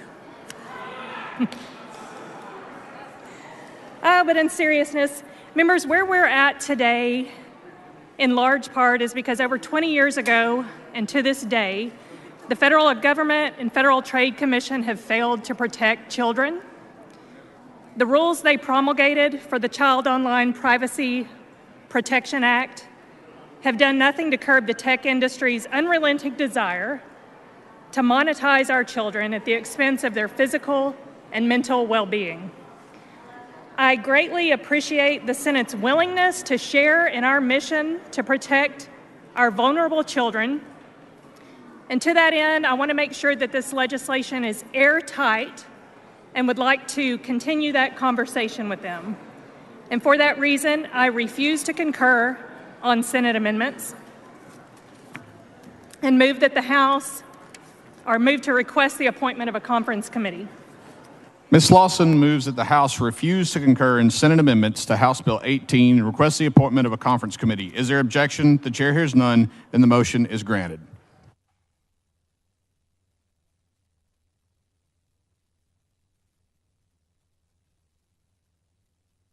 The following conferees, the clerk will read the conferees. House conferees on HB 18, Slauson, Chair, Burrows, Gonzalez-Valpaso, Hull, Patterson.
The chair recognizes Mr. Price. Mr. Speaker, I call up House Bill 4183 with Senate amendments. The chair lays out House Bill 4183 with Senate amendments and recognizes Mr. Price to explain the Senate amendments. Thank you, Mr. Speaker. Members, House Bill 4183 was received by the Senate. One amendment through the committee was added, which simply added associate judges to the list of those who could waive the 72-hour waiting period along with JPs. That is something that made sense, especially in light of legislation already passed this session, so I move that the House concur with Senate amendments. Mr. Price moves that the House concur in Senate amendments to House Bill 4183. This is a record vote. The clerk will ring the bell. Show Ms. Garcia voting aye. Have all voted? There being 126 ayes, 10 nays, the House concurs in Senate amendments to House Bill 4183. The chair recognizes Mr. Cortez. Thank you, Mr. Speaker. I call up House Bill 108 with Senate amendments. Chair lays out House Bill 108 with Senate amendments and recognizes Mr. Cortez to explain the Senate amendments. Thank you, Mr. Speaker. The Senate amendments just made one slight change to House Bill 108 regarding the paying of tolls for teachers with this license plate. I move that the House concur with the Senate amendments. Mr. Cortez moves that the House concur in Senate amendments to House Bill 108. This is a record vote. The clerk will ring the bell. Show Mr. Cortez voting aye. Show Ms. Garcia voting aye. Show Ms. Campos voting aye. Show Mr. Wilson voting aye. Have all voted? There being 138 ayes, 2 nays, the House concurs with Senate amendments to House Bill 108. The chair recognizes Ms. Harris of Williamson. Thank you, Mr. Speaker. I call up HB 3450 with Senate amendments. Hang on, wrong one.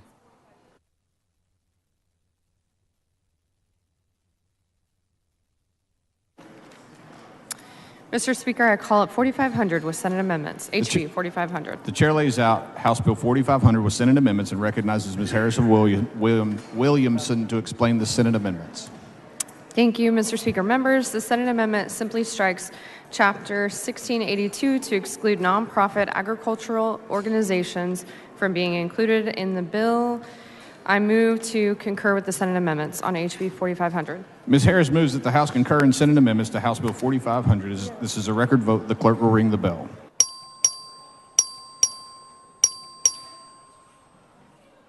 Show Ms. Campos voting aye. Show Ms. Garcia voting aye. Show Mr. Busey voting aye. Have all voted? There being 137 ayes, 1 nay, the House concurs in Senate amendments to House Bill 4500.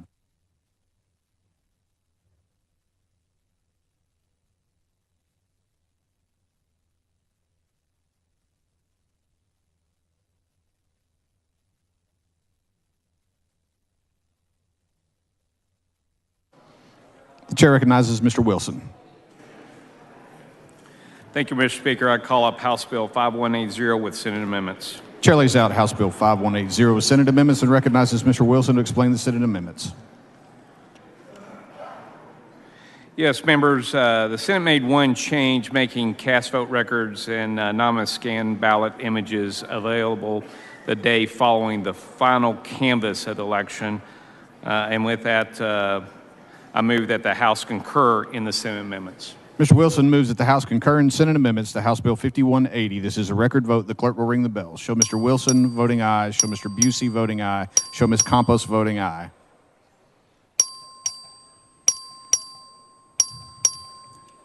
Have all voted?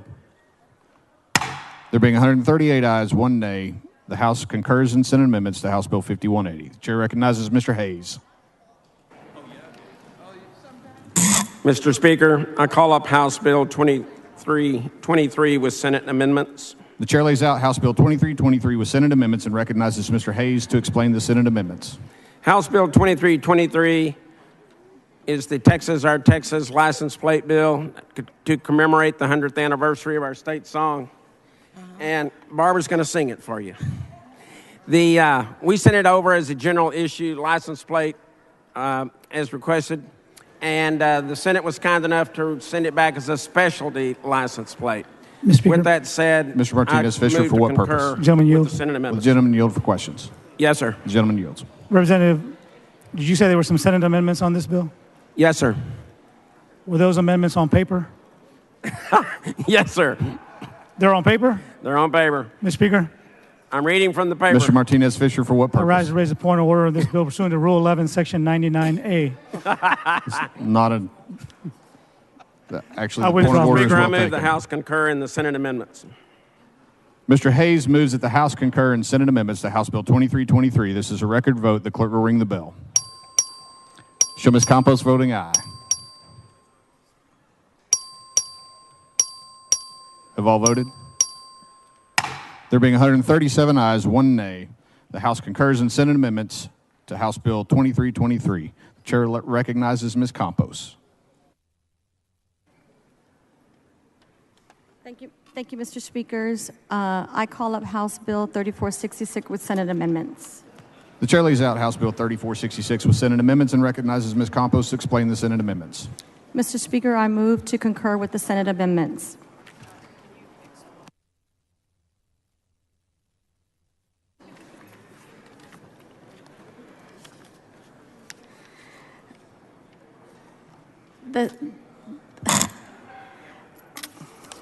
Sorry about that. Members, the Senate amendments is the Senate is much smarter, and in a bipartisan and unanimous bias, they decided that the best place for this amendment is within my bill. It is a survey on the Holocaust Remembrance Week instruction. I move to concur. Ms. Campos moves that the House concur in Senate amendments to House Bill 3466. This is a record vote. The clerk will ring the bell.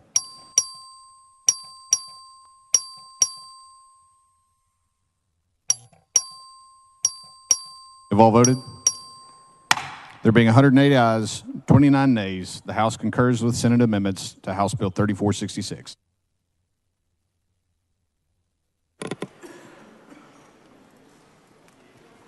Mr. Speaker. Mr. Doorkeeper. Mr. Speaker, I have a messenger from the Senate at the door of the House. Admit the messenger. Mr. Speaker, I'm directed by the Senate to inform the House that the Senate has taken the following action. The Senate has passed the following measures. HCR 115, Kitzman, sponsored by Hancock, directing the governor of the state of Texas to posthumously award the Texas Legislative Medal of Honor to U.S. Army Master Sergeant Mike C. Pena. The Senate has adopted the following conference committee reports. HB 1, 29-2. Respectfully, Patsy Spa, Secretary of the Senate. Thank you.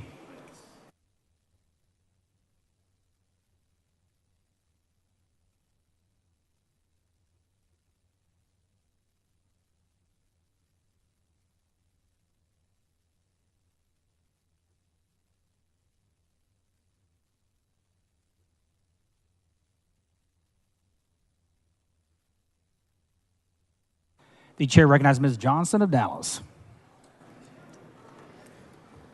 Thank you, Mr. Speaker. I call up House Bill 55 with Senate amendments. The chair lays out HB 55 with Senate amendments and recognizes Ms. Johnson of Dallas to explain these Senate amendments. Thank you, Mr. Speaker. The Senate simply removed a floor amendment that was added in the House and restored the original language of the bill, and the change is acceptable, and I move the House to concur with Senate amendments. Ms. Johnson of Dallas moves the House concur in Senate amendments HB 55. This is a record vote. The clerk will ring the bell. Show Ms. Johnson of Dallas voting aye.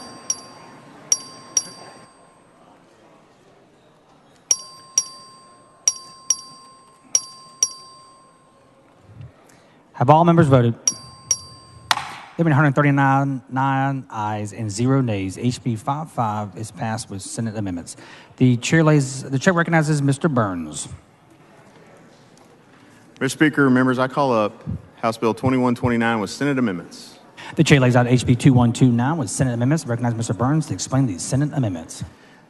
Mr. Speaker, remember the amendment changes the bill by including a new section that contains a short title to allow the act to be cited as the Kevin Colby Act and renumbers the subsequent sections accordingly. And if you'll bear with me just one moment, Chief Kevin Colby was a graduate of Texas Tech University. He received his master's in criminal justice from Tarleton State University, and he served his country and community for over 40 years as a local law enforcement officer, FBI special agent in charge assigned to a variety of different countries, and finally settling in as the assistant police chief in Arlington, Texas, where he served for the past 7 years. He was a champion for this legislation every session. Unfortunately, due to a terminal health diagnosis in January, Chief Colby's been unable to continue supporting our efforts here at the Capitol. But citing this bill as the Kevin Colby Act is a way to honor his legacy of service and unwavering commitment to making communities safer across Texas. Therefore, I move that the House concur with Senate amendments. Mr. Burns moves the House concur in Senate amendments to HB 2129. This is a record vote. The clerk will ring the bell. Show Mr. Burns voting aye. Ms. Campos voting aye. Have all members voted? There have been 117 ayes and 23 nays. The House concurs in Senate amendments to HB 2129.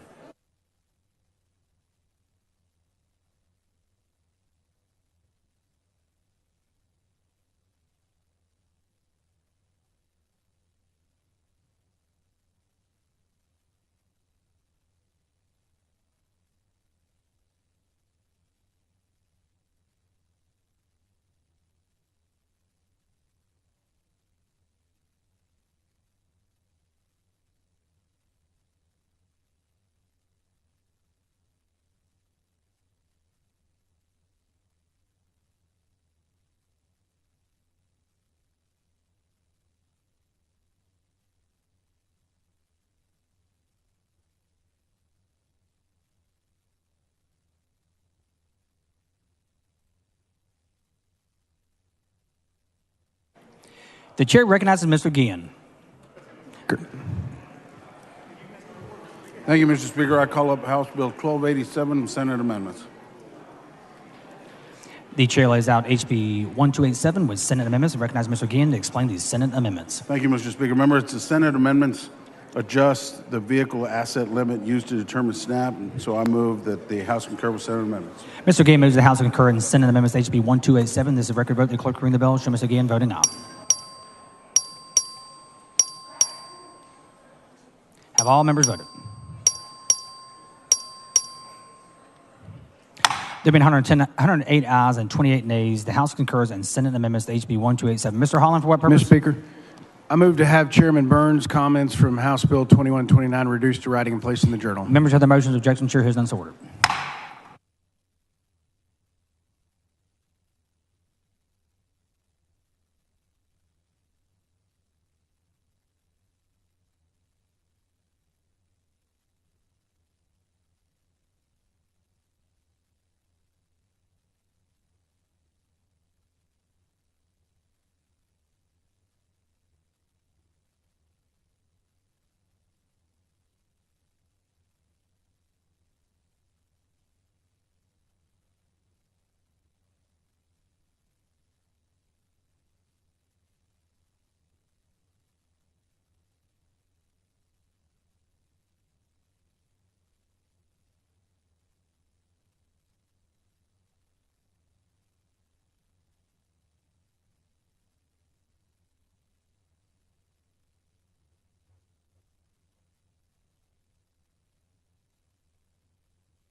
The chair recognizes Mr. Gann. Thank you, Mr. Speaker. I call up House Bill 5183 with Senate amendments. The chair lays out HB 5183 with Senate amendments and recognizes Mr. Gann to explain these Senate amendments. Thank you, Mr. Speaker. Members, the Senate just added language suggested by HHSC to the bill for clarification purposes, and so I move that the House concur with Senate amendments. Mr. Gann moves the House to concur in Senate amendments to HB 5183. This is a record vote. The clerk will ring the bell. Show Mr. Gann voting aye.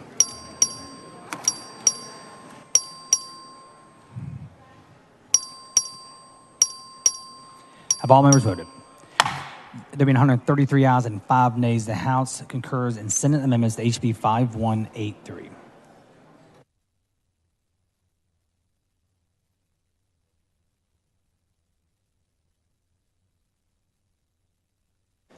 The chair recognizes Ms. Rose. Thank you, Mr. Speaker. Members, I call up House Bill 3550 with Senate amendments. The chair lays out HB 3550 with Senate amendments and recognizes Ms. Rose to explain the Senate amendments. Mr. Speaker, I move to that the House concur with Senate amendments. The Senate just made some clarified changes that are acceptable to the authors as well as the stakeholders. Ms. Rose moves the House to concur in Senate amendments to HB 3550. This is a record vote. The clerk will ring the bell, showing Ms. Rose voting aye.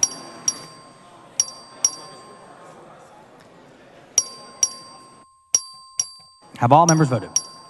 There have been 113 ayes and 29 nays. The House concurs in Senate amendments to HB 3550.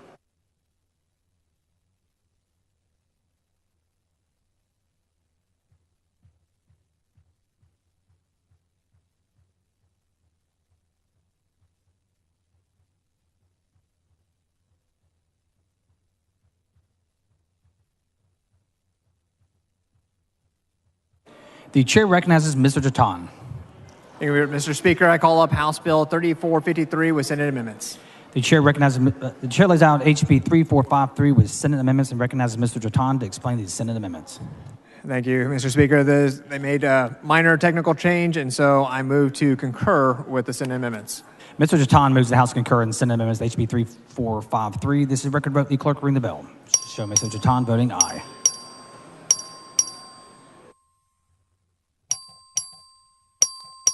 Have all members voted?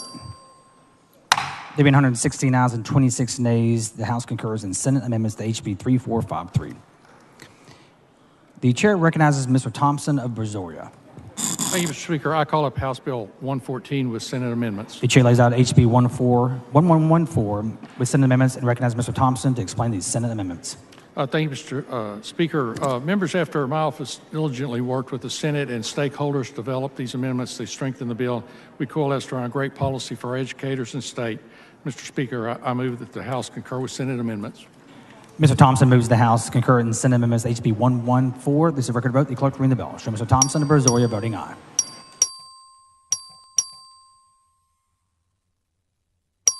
Have all members voted?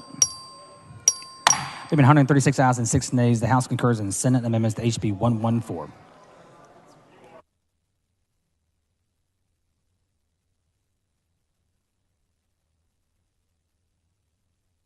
The chair recognizes Mr. Hefner. Mr. Speaker, I call up House Bill 1243 with Senate amendments. The chair lays out HB 1243 with Senate amendments and recognizes Mr. Hefner to explain these Senate amendments. Mr. Speaker, I move that the House refuse to concur with the Senate amendments and request the appointment of a conference committee. Mr. Hefner moves the House refuse to concur in Senate amendments to HB 1243 and request the appointment of a conference committee. Is objection? Chair hears none, so ordered. The following conferees, the clerk will read the conferees.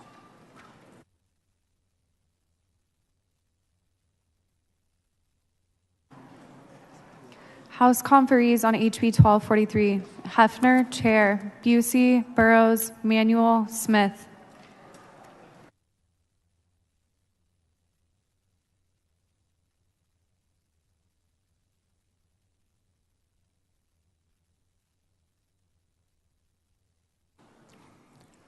The chair recognizes Mr. Hefner. Mr. Speaker, I call up House Bill 4888 with Senate amendments. The chair lays out HB 4888 with Senate amendments and recognizes Mr. Hefner to explain these Senate amendments. Mr. Speaker, I move that the House refuse to concur with Senate amendments and request the appointment of a conference committee on House Bill 4888. Mr. Hefner moves the House refuse to concur with Senate amendments to HB 4888 and requests the appointment of a conference committee. Is objection? Chair hears none, so ordered. Following conferees, the clerk will read the conferees.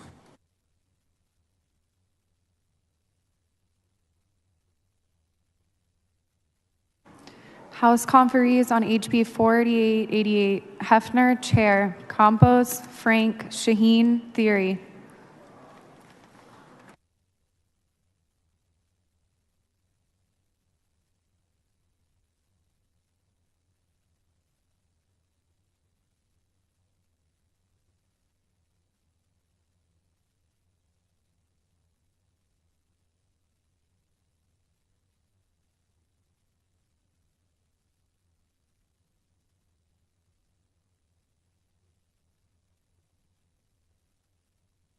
The chair recognizes Mr. Price. Mr. Speaker, I call up House Bill 1771 with Senate amendments. The chair lays out HB 1771 with Senate amendments and recognizes Mr. Price to explain the Senate amendments. Mr. Speaker, I move that the House refuse to concur with Senate amendments and request the appointment of a conference committee. Mr. Price moves that the House refuse to concur in Senate amendments to HB 1771 and requests the appointment of a conference committee. Is objection? The chair hears none. So ordered. Following conferees, the clerk will read the conferees.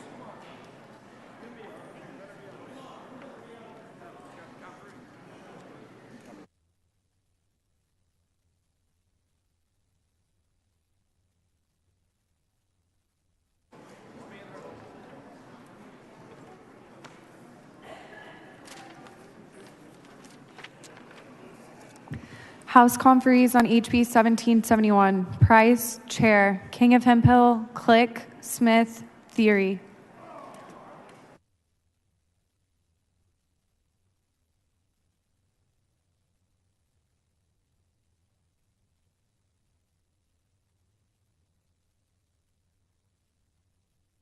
The chair recognizes Mr. Dutton. Thank you, Mr. Speaker. I call up House Bill 2815 with Senate amendments.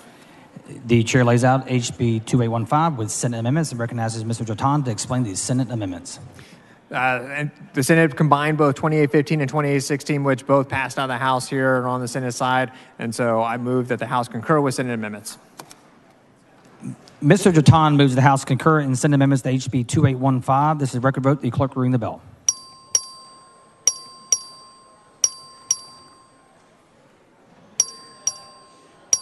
Have all members voted?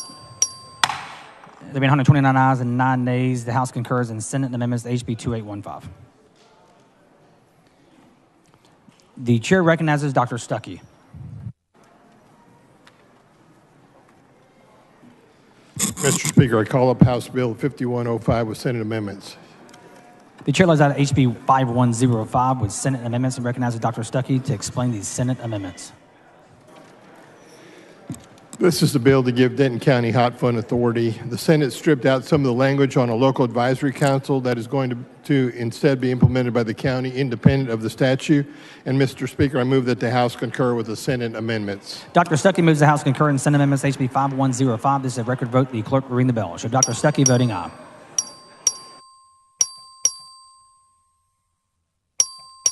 Have all members voted? There have been 113 ayes and 29 nays. The House concurs in Senate amendments to HB 5105. The chair recognizes Mr. Price. Mr. Speaker, I call up House Bill 2727 with Senate amendments. The chair lays out HB 2727 with Senate amendments and recognizes Mr. Price to explain the Senate amendments. Thank you, Mr. Speaker. House Bill 2727 was a home telemonitoring bill that we passed. The Senate in committee worked on a committee substitute, which was worked on by not only Senate members but me as well, and stakeholders to get the fiscal note down to zero. So, Mr. Speaker, I move that the House concur in Senate amendments. Mr. Price moves the House concur in Senate amendments to HB 2727. This is a record vote. The clerk will ring the bell. Show Mr. Price voting aye. Show Ms. Perez voting aye. Have all members voted? There have been 120 ayes and 21 nays. The House concurs in Senate amendments to HB 2727. Mr. Speaker. Mr. Doorkeeper. Mr. Speaker, I have a messenger from the Senate at the door of the House. Admit the messenger. Mr. Speaker, I'm directed by the Senate to inform the House that the Senate has taken the following action. The Senate has adopted the following conference committee reports. SB 30, 31 yeas, 0 nays. Respectfully, Patsy Spa, Secretary of the Senate.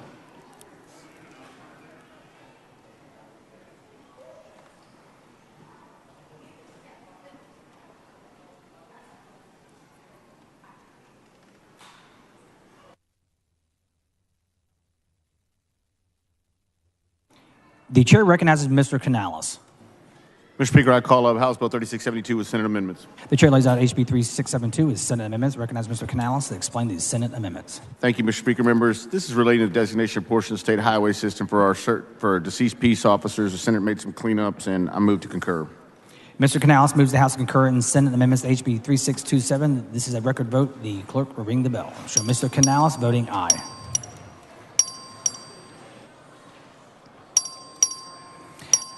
Have all members voted? There have been 142 ayes and 0 nays. The House concurs in Senate amendments to HB 3672. The chair recognizes Ms. Morales-Shaw. Thank you, Mr. Speaker. I bring up HB 1361 with Senate amendments. The chair lays out HB 1361 with Senate amendments and recognizes Ms. Morales-Shaw to explain the Senate amendments. Thank you, Mr. Speaker. Members, this is the Parent-Student Liaison Bill for higher education to increase the attainment rate for parents who are also students. It will benefit moms and dads who are in college and raise the votes for everyone. The Senate changes are it's one non-material change that does not impact the intent of the bill, and I move to concur. Ms. Morales-Shaw moves the House concur in Senate amendments to HB 1361. This is a record vote. The clerk will ring the bell. Show Ms. Morales-Shaw voting aye. Have all members voted? There have been 116 ayes and 25 nays. The House concurs in Senate amendments to HB 1361. The chair recognizes Mr. Frazier.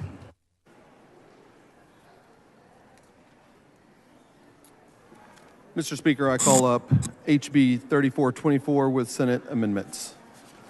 The chair lays out HB 3424 with Senate amendments and recognizes Mr. Frazier to explain the Senate amendments. This is a security guard training bill. Has been done in over 50 years, updating their training with live fire. And also the Senate amendment that we had wrote for this was put on over in the Senate, and we concur. Mr. Frazier moves the House concur in Senate amendments to HB 3424. This is a record vote. The clerk will ring the bell. Show Mr. Frazier voting aye.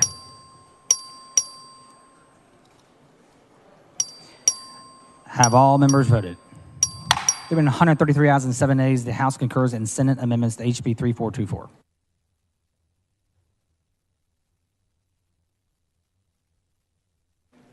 The chair recognizes Mr. Craddock. Mr. Speaker, members, I call up House Bill 915 with Senate amendments.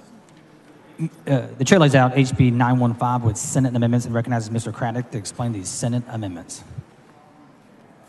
Mr. Speaker, members, the Senate put an amendment on that changed the hotline where it was created, and it caused a fiscal note, and therefore I request the conference committee.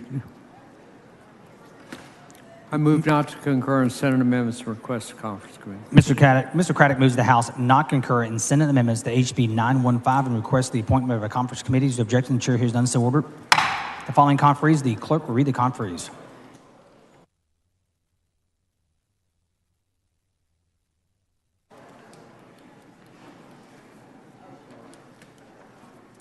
House conferees on HB 915. Craddock, Chair. Capriglione, Frank, Price, Rose.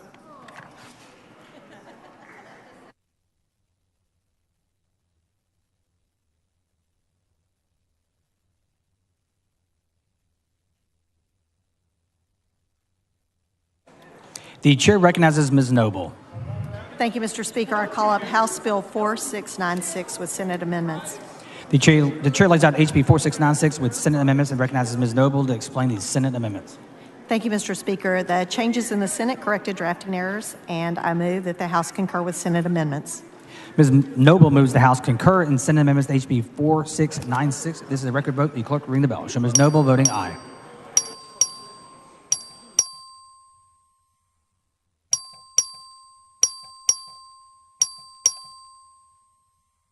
Have all members voted?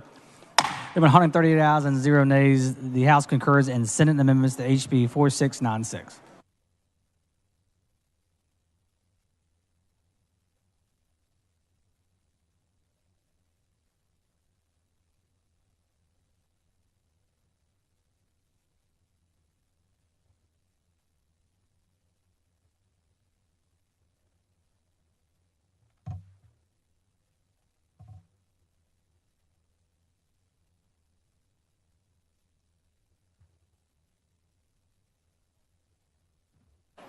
The chair recognizes Mr. Canales.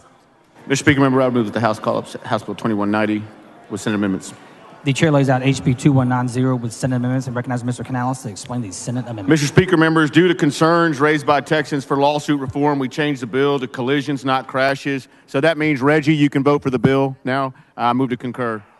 Mr. Canales moves the House concur in Senate amendments to HB 2190. This is a record vote. The clerk will ring the bell. Show Mr. Canales voting aye.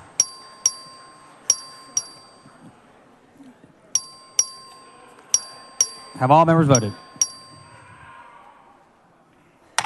There being 138 ayes and 0 nays, the House concurs in Senate amendments to HB 2190. The chair recognizes Ms. Johnson of Harris. Mr. Speaker, I call up House Bill 3058 with Senate amendments. The chair lays out HB 3058 with Senate amendments and recognizes Ms. Johnson of Harris to explain these Senate amendments.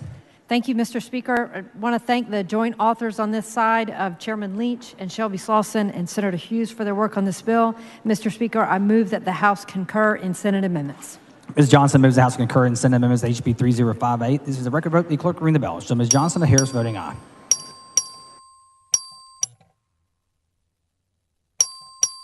Have all members voted? There being 128 ayes and 12 nays, the House concurs in Senate amendments to HB 3058.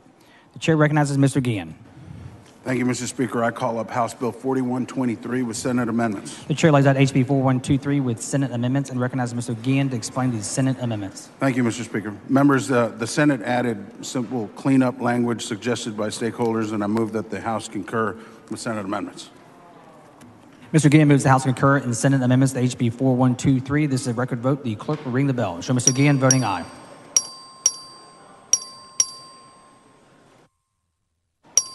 Have all members voted?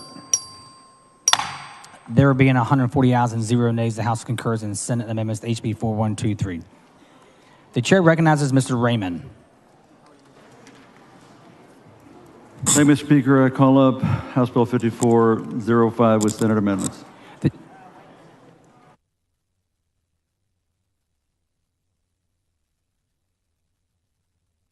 The chair lays out HB 5405 with Senate amendments and recognizes Mr. Raymond to explain these Senate amendments. Thank you, Mr. Speaker. Members, I appreciate the Senate dotted a couple of I's, crossed a couple of T's, and I move passage.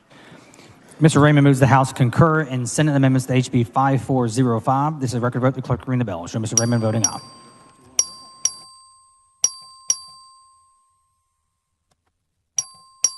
Have all members voted? There have been 104 ayes and 36 nays. The House concurs in Senate amendments to HB 5405. The chair recognizes Mr. Bell Montgomery. Mr. Speaker, I call up House Bill 5344 with Senate amendments. The chair lays out HB 5344 with Senate amendments and recognizes Mr. Bell Montgomery to explain these Senate amendments. Mr. Speaker, I move that the House refuse to concur with Senate amendments and request the appointments of a conference committee.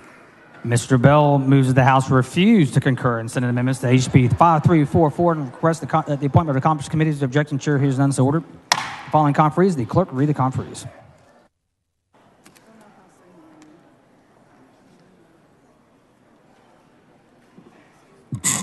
House conferees on HB 5344. Bell of Montgomery, Chair. Metcalf, Moody, Munoz, Shine.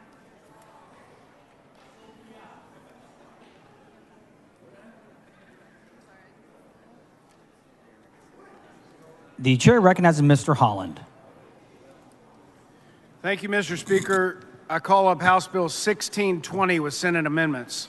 The chair lays out HB 1620 with Senate amendments and recognizes Mr. Holland to explain these Senate amendments. Thank you, Mr. Speaker. We have a few things that we are still working on in this bill. It is a sunset safety net bill, and so at this time, the House did not concur. I'd like to request a conference committee.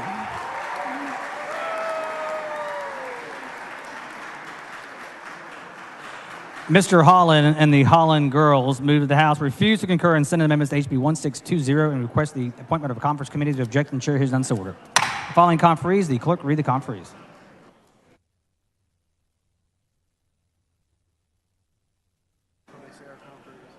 House conferees on HB 1620. Holland, Chair. Belloff Kaufman, Canales, Clardy, Goldman.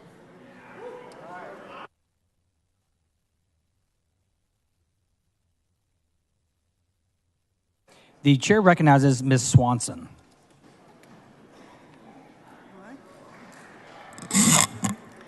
Thank you, Mr. Speaker. I call up House Bill 44 with Senate amendments. The chair lays out HB 44 with Senate amendments and recognizes Ms. Swanson to explain these Senate amendments. Thank you, Mr. Speaker. Members, this is a bill that passed the House with bipartisan support. The Senate added a few clarifying procedures. I move to concur with Senate amendments.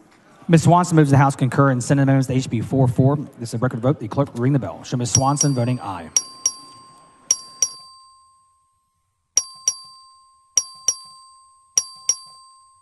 Have all members voted?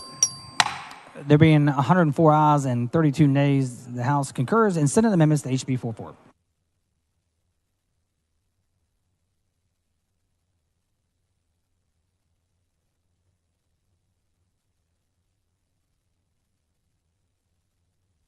Members, the next item eligible on the calendar is not eligible until 4:10 p.m. today. Is there objection to taking up HB 3461?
Mr. Martinez-Fisher, for what purpose? Mr. Speaker, may I move to put the remarks concerning House Bill 1613 yesterday, reduce them to writing, place them in the journal? Members who have the motions objection, chair has done so ordered.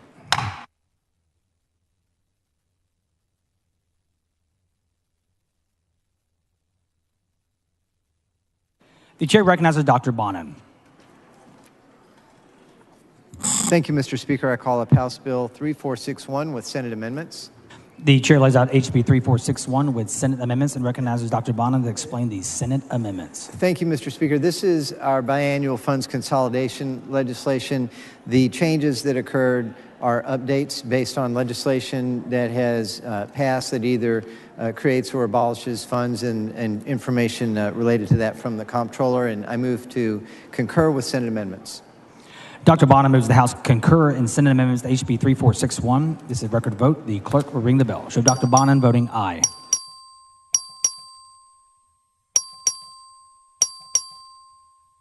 Have all members voted? There being 141 ayes and 0 nays, the House concurs in Senate amendments to HB 3461.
Members, HB 5012 is not eligible until 4:50 today. Is there objection to taking up HB 5012?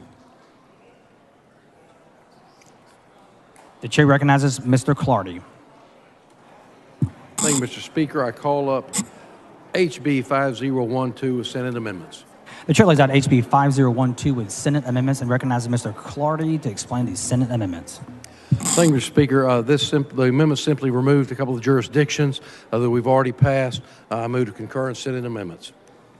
Mr. Clardy moves the House concur in Senate amendments to HB 5012. This is a record vote. The clerk will ring the bell. Show Mr. Clardy voting aye. Show Mr. Hunter voting aye. Have all members voted? There being 119 ayes and 21 nays, the House concurs in Senate amendments to HB 5012.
Members, there is objection to bringing up HB 800, HB 7, and HB 5.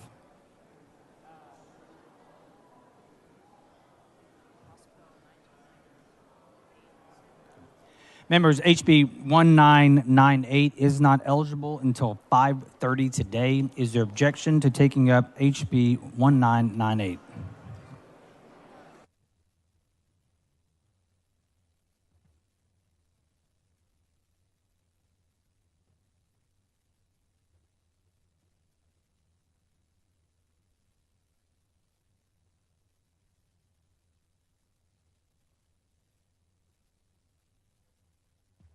The chair recognizes Ms. Johnson of Dallas. Mr. Speaker, I call up House Bill 1998 with Senate amendments. The chair lays out HB 1998 with Senate amendments and recognizes Ms. Johnson to explain the Senate amendments.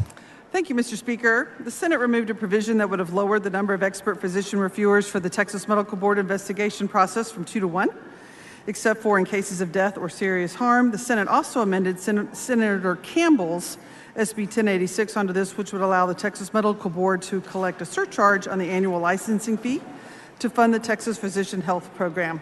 The changes are acceptable, and I move that the House concur with Senate amendments. Ms. Johnson moves the House to concur in Senate amendments to HB 1998. This is a record vote. The clerk will ring the bell. Show Ms. Johnson of Dallas voting aye. Ms. Jones of Harris voting aye. Have all members voted?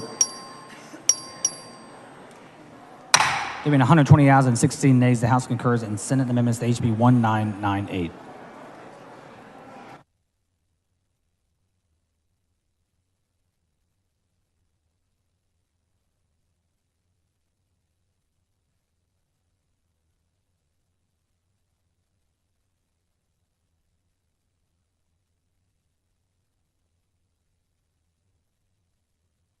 Members, the next item is HB 4990. It is not eligible until 6:40 p.m. today. Is there objection to taking up HB 4990? 4990. The chair recognizes Dr. Bonham. Thank you, Mr. Speaker. I call up House Bill 4990 with Senate amendments. The chair lays out HB 4990 with Senate amendments and recognizes Dr. Bonham to explain the Senate amendments. Thank you, Mr. Speaker. House Bill 4990 is our Texas Pharmacy Initiative.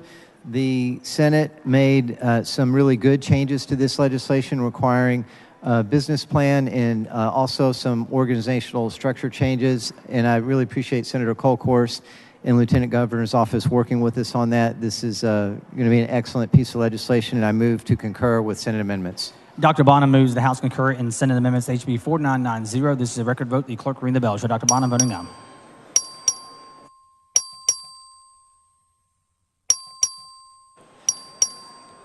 Ms. Jones of Harris voting aye. Have all members voted? There being 113 ayes and 26 nays, the House concurs in Senate amendments to HB 4990. Please excuse Ms. Johnson of Harris because of important business in the district and the motion of Ms. Collier. Objection, chair hears none, so ordered. I said Ms.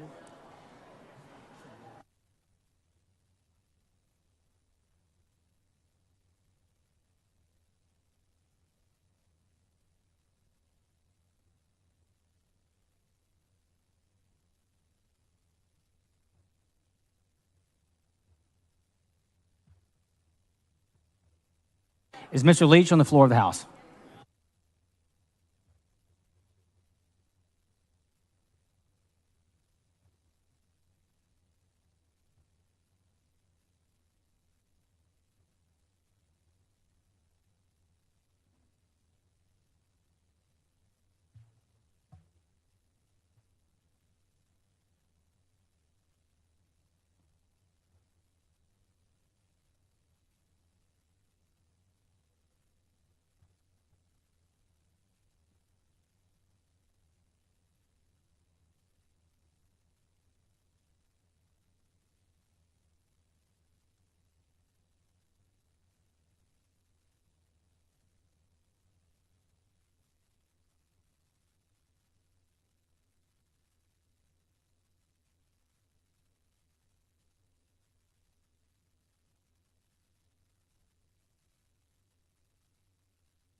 Members, HB 718 is not eligible until today at 7:50. Is there objection to bringing up HB 718? The chair recognizes Mr. Goldman. Thank you, Mr. Speaker. I call up House Bill 718 with Senate amendments. The chair lays out HB 718 with Senate amendments. Recognize Mr. Goldman to explain these Senate amendments. Members, this is the paper tag license plate bill that y'all voted on 145-0. I want to thank all of you for your support, especially Chairman Metcalf. And Chairman Canales couldn't have done it without him, and the Transportation Committee also couldn't have done it without Senator Nichols, Senator West, Senator Nichols staffer Jonathan, Senator West staffer Kelvin. This was a major deal. It doesn't go into effect until July of 2025. And with that, Mr. Speaker, I concur with Senate amendments. Mr. Goldman moves the House concur in Senate amendments to HB 718. This is a record vote. The clerk will ring the bell. Show Mr. Goldman voting aye. Mr. Canales voting aye. Mr. Metcalf voting aye. Have all members voted? There being 137 ayes and 0 nays, the House concurs in Senate amendments to HB 718.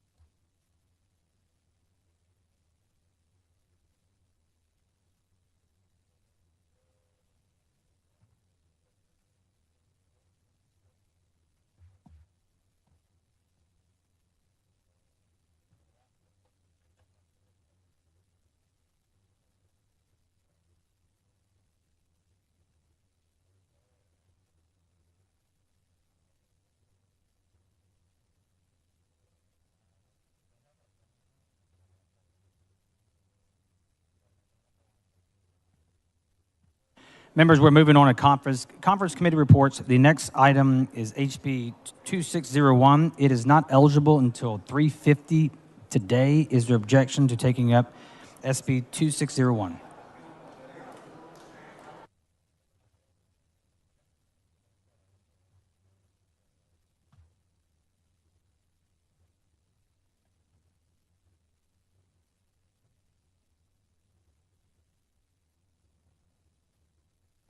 The chair recognizes Mr. Canales. Mr. Speaker, I call up the conference committee report on SB 2601. The chair lays out the conference committee report for SB 2601 and recognizes Mr. Canales to explain the report. Thank you, Mr. Speaker. Members, we went to conference to remove an amendment that was added. This is an agreed upon bill. What it does is the bill allows water supply corporations to apply the utility relocation funds from the Texas Department of Transportation. I move to adopt the conference committee report. Mr. Canales moves the House adopt the conference committee report for SB 2601. This is a record vote. The clerk will ring the bell. Show Mr. Canales voting aye.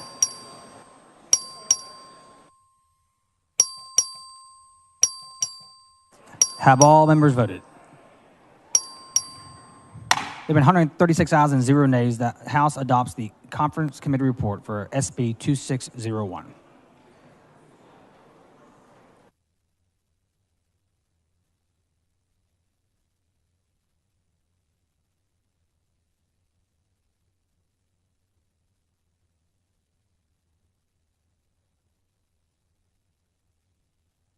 Members, SB 133 is not eligible until 6:10 p.m. today. Is there objection to taking up SB 133?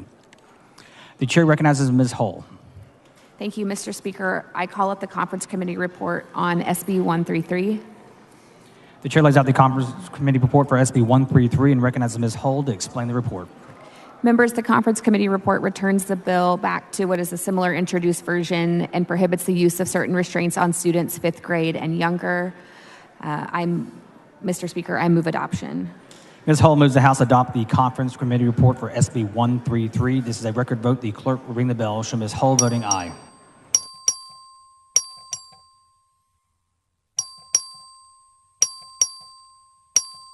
Have all members voted? There have been 124 ayes and 11 nays. The House adopts the conference committee report for SB 133. Members, SB 1516 is not eligible until 7:30 p.m. today. Is there objection to taking up SB 1516? The chair recognizes Mr. Cook to explain. Pardon me. The chair recognizes Mr. Cook. Thank you, Mr. Speaker. Would like to call up the conference committee report on SB 1516. The chair lays out the conference committee report for SB 1516 and recognizes Mr. Cook to explain the report. Yes, we removed the House amendment and I move adoption. Mr. Cook moves the House adopt the conference committee report for SB 1516. This is a record vote. The clerk will ring the bell. Show Mr. Cook voting aye. Have all members voted? There have been 136 ayes and 0 nays. That the House adopts the conference committee report for SB 1516.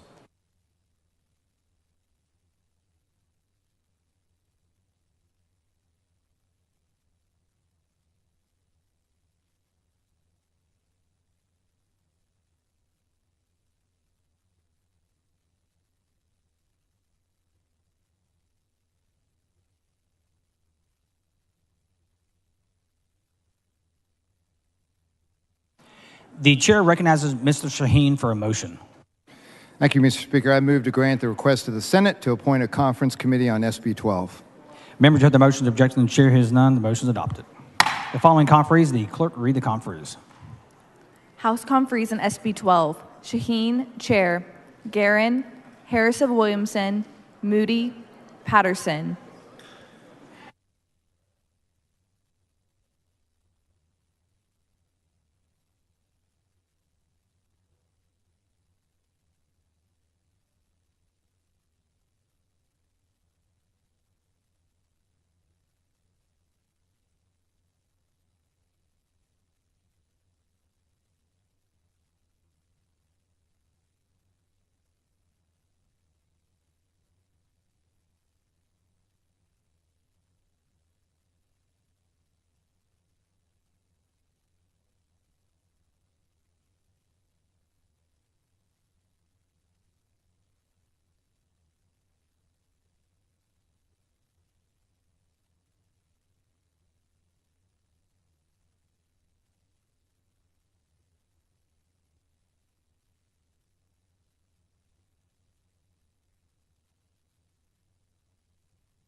Members, the next item that we could get to today is not eligible until 5:10 p.m. There is objection to taking up SB 800, so we will stand at ease until 5:10 p.m.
made by Texas voters just a few short months ago. The corrupt politicians in the Texas House are demonstrating that blind loyalty to Speaker Dade Phelan is more important than upholding their oath of office. They are determined to ignore the law. They have denied me the opportunity to present the evidence which contradicts their politically motivated narrative, and they are showcasing their absolute contempt for the electoral process. Every politician who supports this deceitful impeachment attempt will inflict lasting damage on the credibility of the Texas House, which I served in. The House is poised to do exactly what Joe Biden has been hoping to accomplish since his first day in office: sabotage our work, my work, as Attorney General of Texas. Their plot imperils critical litigation my office has brought against the Biden administration to end the federal government's attacks on our constitutional rights and the rule of law. There is no other state in this country with so much influence over the fate of our nation, and this is solely because of the relentless challenges I bring against Biden's unconstitutional policy agenda. Under my leadership, our state has sued Biden nearly 50 times to end his unlawful, tyrannical policies. In fact, this week, while the Texas House was killing essential bills on crime and illegal immigration and plotting their illegal impeachment scheme in secret, it was business as usual for me. I was launching lawsuits against the Biden administration and predatory corporations. On Tuesday, I sued the Biden Department of Homeland Security to end this. His illegal use of CBP One app that brings more aliens into the country. On Wednesday, I announced a lawsuit against global hotel chain Hilton for violating Texas consumer protection laws. On Thursday, I sued Biden's IRS over his devastating new policy that will impair child support services in our state and across the nation, putting millions of children at risk. Then I announced an $85 million settlement that we secured with Volkswagen and Audi over their violations of Texas environmental laws.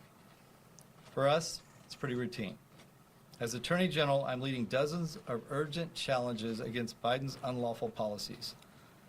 My lawsuits threaten his destructive attempts to open the borders, obliterate our Second Amendment rights, and destroy our country with extremist, tyrannical regulations. In addition to defending Texas from illegal federal policy, my office works night and day to solve cold cases, fight human trafficking, prosecute Medicaid fraud, and hold predatory corporations accountable when they harm the public. For this crucial work to continue, the political theater must come to an end. I'm grateful for the outpouring of support I've received from so many Texans who understand this process is unjust and unethical.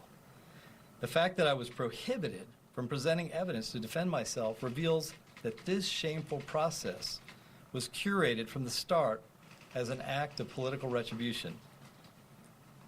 This vote is expected to take place Saturday at 1 p.m., and I want to invite my fellow citizens and friends to peacefully come let their voices be heard at the Capitol tomorrow. Exercise your right to petition your government. Let's restore the power of this great state to the people instead of to the politicians. I hope the House makes the right decision, but if not, I look forward to a quick resolution of the Texas Senate where I truly believe the process will be fair and just. And now, Chris Hilton, my Chief of General Litigation, will discuss the information that we attempted to present very recently to the committee involved in this process. Thank you all very much. Could you answer? Are you going to answer General Paxton? General Paxton. We're not taking questions on the press conference. The articles of impeachment laid out on the House floor yesterday are completely meritless. The claims that have been made by the General Investigating Committee have been thoroughly researched and debunked time and time again. These allegations have been put to the voters time and time again. But now, just 150 House members are going to decide whether their judgment matters more than the millions of voters who elected Ken Paxton last November. The General Investigating Committee could have asked us for interviews, testimony, and documents, anything that would shed light on these allegations. If they cared about truth, or about fairness, or about